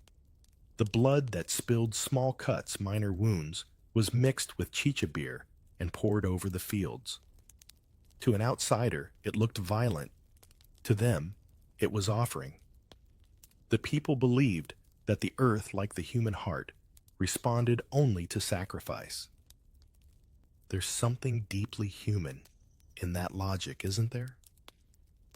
We still punish ourselves when desire oversteps our self-made boundaries. Only now, the wounds are invisible. Shame, regret, silence. The ancients just externalized what we internalize. Their thorns and fires were visible metaphors for what everyone feels but hides. Among the Maya penitents, had theatrical precision. During the Weibi, the 5 unlucky days at the end of the year, people avoided intimacy, laughter, and even washing, believing the world hung between life and death. Priests performed auto-sacrifice, drawing blood from their tongues or ears to ensure the sun would rise again. It's almost poetic. The mouth that spoke prayers became the source of offering. Later chroniclers claimed some ceremonies bordered on madness, entire villages fasting until they hallucinated dancers collapsing from exhaustion, children trembling at the sight of their parents' blood-soaked hands. But behind the extremity was structure. Pain, they thought, released chaos safely. A small fire to prevent a larger one, and through it all, there was rhythm, drum beats, rising and falling. Like breath, a reminder that suffering too was part of the cosmic pulse. Every blow of the thorn rope, every drop of blood was a syllable in a language only the gods could read. You notice something odd. Even as they wound themselves, the penitents don't cry. Their faces are calm, almost serene. Maybe that's the mystery. When pain has purpose, it stops being pain. When suffering restores balance, it becomes a kind of peace. Near the temple steps, a young man kneels before a clay brazier. He lifts a coal between 2 sticks and presses it briefly against his forearm, whispering, "For the earth that feeds me." The burn sizzles, a thin line of smoke rising like incense. Around him, no one flinches. They nod. He has joined the ancient chorus of those who hurt to heal. Later that night, when the fires die down, you can smell rain in the air. Perhaps the gods have accepted their offerings, or perhaps the people have simply accepted themselves again. Either way, balance feels restored. The stars glimmer cold and perfect above, as if to remind you that even the heavens are born of fire. You walk away slowly, the sound of faint chanting following you like a heartbeat.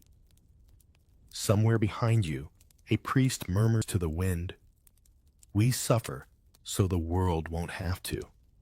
The words drift upward, vanishing into the night, proof that even terror, when ritualized, can sound like faith. By now, you've seen the temples, the palaces, the jungles, and the sacred fires. But to understand how fear and devotion truly shaped ancient intimacy, you have to leave the grand stages and step into the everyday. Because behind every ritual, there were homes, mud brick, reed-walled, smoke-stained, where ordinary people carried the weight of beliefs too vast to escape. Here, life was quieter, but not simpler. You find yourself walking through a market at dawn. The air hums with barter and gossip. Women grind maize on stone slabs, their hands moving in rhythm, like they're keeping time with the earth. Children chase dogs through puddles. Somewhere an old man tunes a clay flute. It's peaceful, until you start to notice the rules woven into everything. Who stands where? Who speaks first? Who bows slightly when passing a shrine? Even here, in what looks like ordinary life, the sacred breathes through every gesture. Marriage in ancient America wasn't just a union of two hearts. It was a contract between families, villages, sometimes even deities.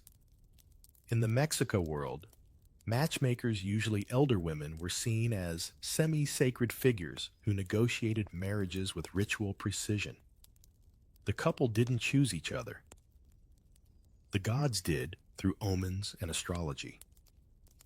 Once chosen, the pair was bound not just by love, but by cosmic duty.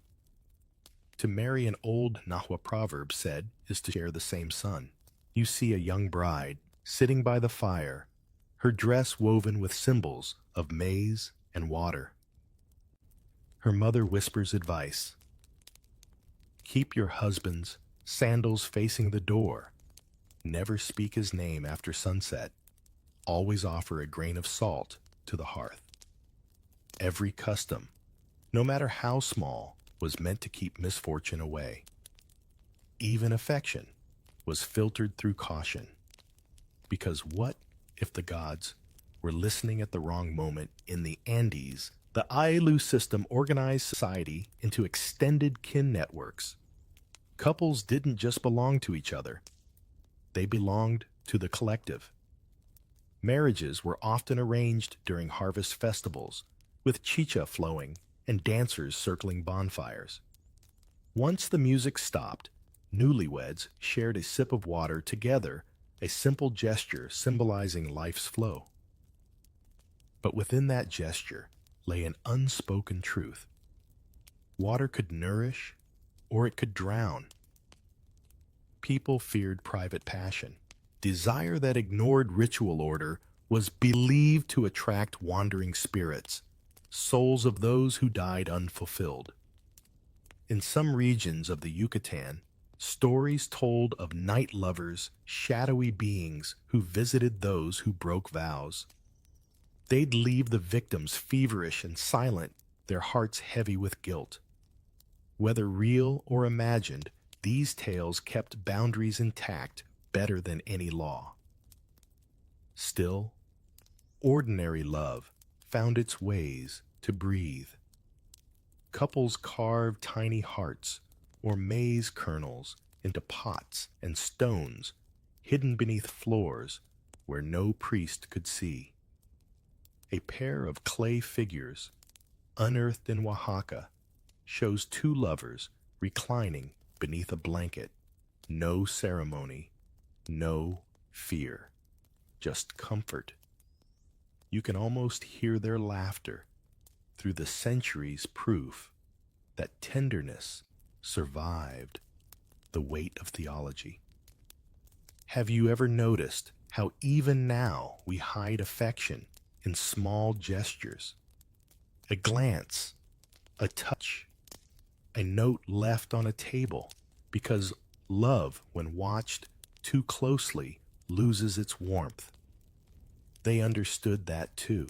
For them, privacy wasn't rebellion, it was protection.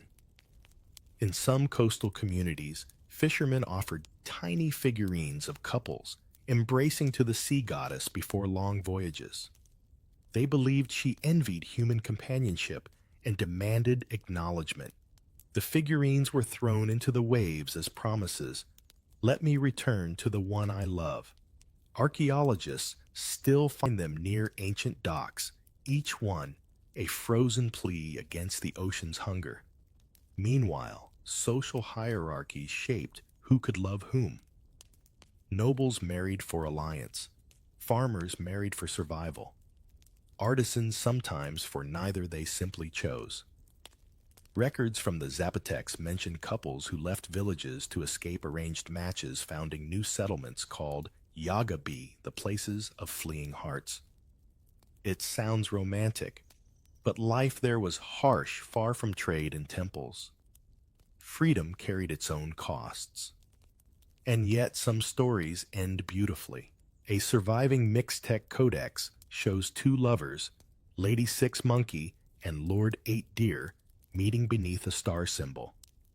Their marriage united kingdoms, yes, but their depictions are unusually tender, their hands touching in scenes where others are formal. It's rare, but it reminds you that even in rigid systems, emotion found its place. As night falls, the market grows quiet. Families gather around fires, laughter echoing through thatched courtyards.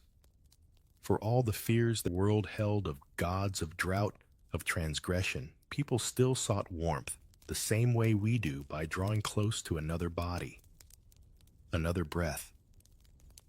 You stand outside one of those small homes, watching shadows move against the wall. There's no priest, no ceremony, just two voices murmuring in the dark. Maybe they're telling stories, maybe they're promising forever. Either way, It's the same defiance every generation makes to love despite the cost. In the distance, thunder rolls across the sky. Somewhere, a temple bell rings. Life once again balances between awe and fear, and somewhere inside it all, ordinary people keep choosing each other anyway. The storm breaks just before dawn. You wake to the sound of rain striking the old stones of temples, long swallowed by vines. The world feels washed clean, and yet beneath that calm, something ancient stirs a whisper of all the prayers, fears, and desires that once filled these ruins. This is where the story fades, not with an ending, but with an echo. You look around and see what's left of that vast continent of belief.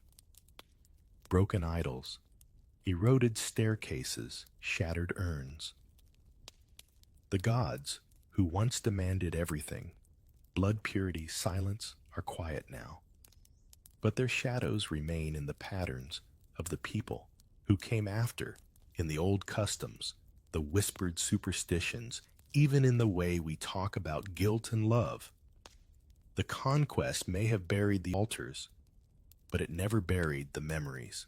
When the Europeans arrived in the 15th and 16th centuries, they didn't just bring armies, they brought new moral codes. To them, the rituals of the Aztec, the Maya, the Inca, and the countless other nations were unspeakable, savage, obscene.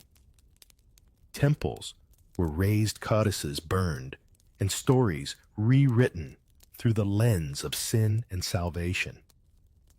What had once been sacred cycles of life and death became, in the conqueror's records, tales of depravity. Imagine a priest standing on these same stones 500 years ago, holding a cross where a jade idol once stood. Behind him, soldiers light torches to cleanse what they call the devil's work. In that fire, centuries of meaning disappear. The daughters of the sun, the two spirits, the shapeshifters and penitents all turn to rumor. A civilization's soul, rewritten in someone else's ink. But history, like the jungle, has a way of reclaiming what's lost. Archaeologists dig. Linguists translate, storytellers remember. Beneath the ashes, the old truths resurface, not to shock, but to remind. The people of ancient America weren't monsters or saints. They were human, navigating a world where nature was both parent and predator. Their terrors came not from cruelty, but from reverence. And yet the more you learn, the more it feels familiar. We still ritualize our fears. We still build systems around desire. Dress it in morality. Call it sacred or sinful, depending on who's watching. The settings have changed: offices instead of temples, laws instead of omens. But the rhythm is the same. Control, release. Shame, forgiveness. The dance goes on, just with different music. Have you noticed how we still talk about passion as if it's dangerous? Falling in love, burning with desire, consumed by it. The ancients weren't wrong. They simply gave those metaphors a stage. They painted them on walls and performed them under stars. We hide them behind closed doors and glowing screens. But the story underneath is identical: the struggle to balance hunger with holiness. You wander through what remains of a Maya observatory, its circular roof framing the pale light of morning. The ancients used these openings to study Venus, the planet of both love and war. They believed its cycles foretold when to sow, when to fight, when to abstain. How fitting that the same star guided both affection and destruction. The rain slows. A few birds call from the trees, their songs sharp and bright. Somewhere, beneath your feet, the bones of those once offered to the gods still rest in layers of limestone and clay. Not victims, not villains,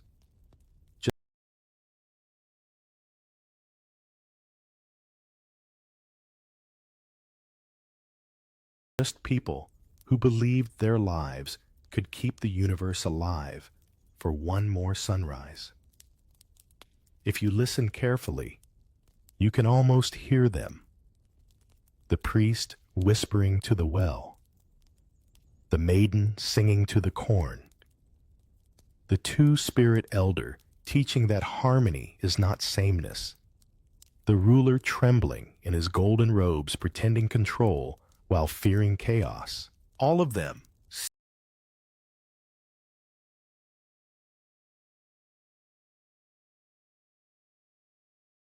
still here folded into the hum of the earth.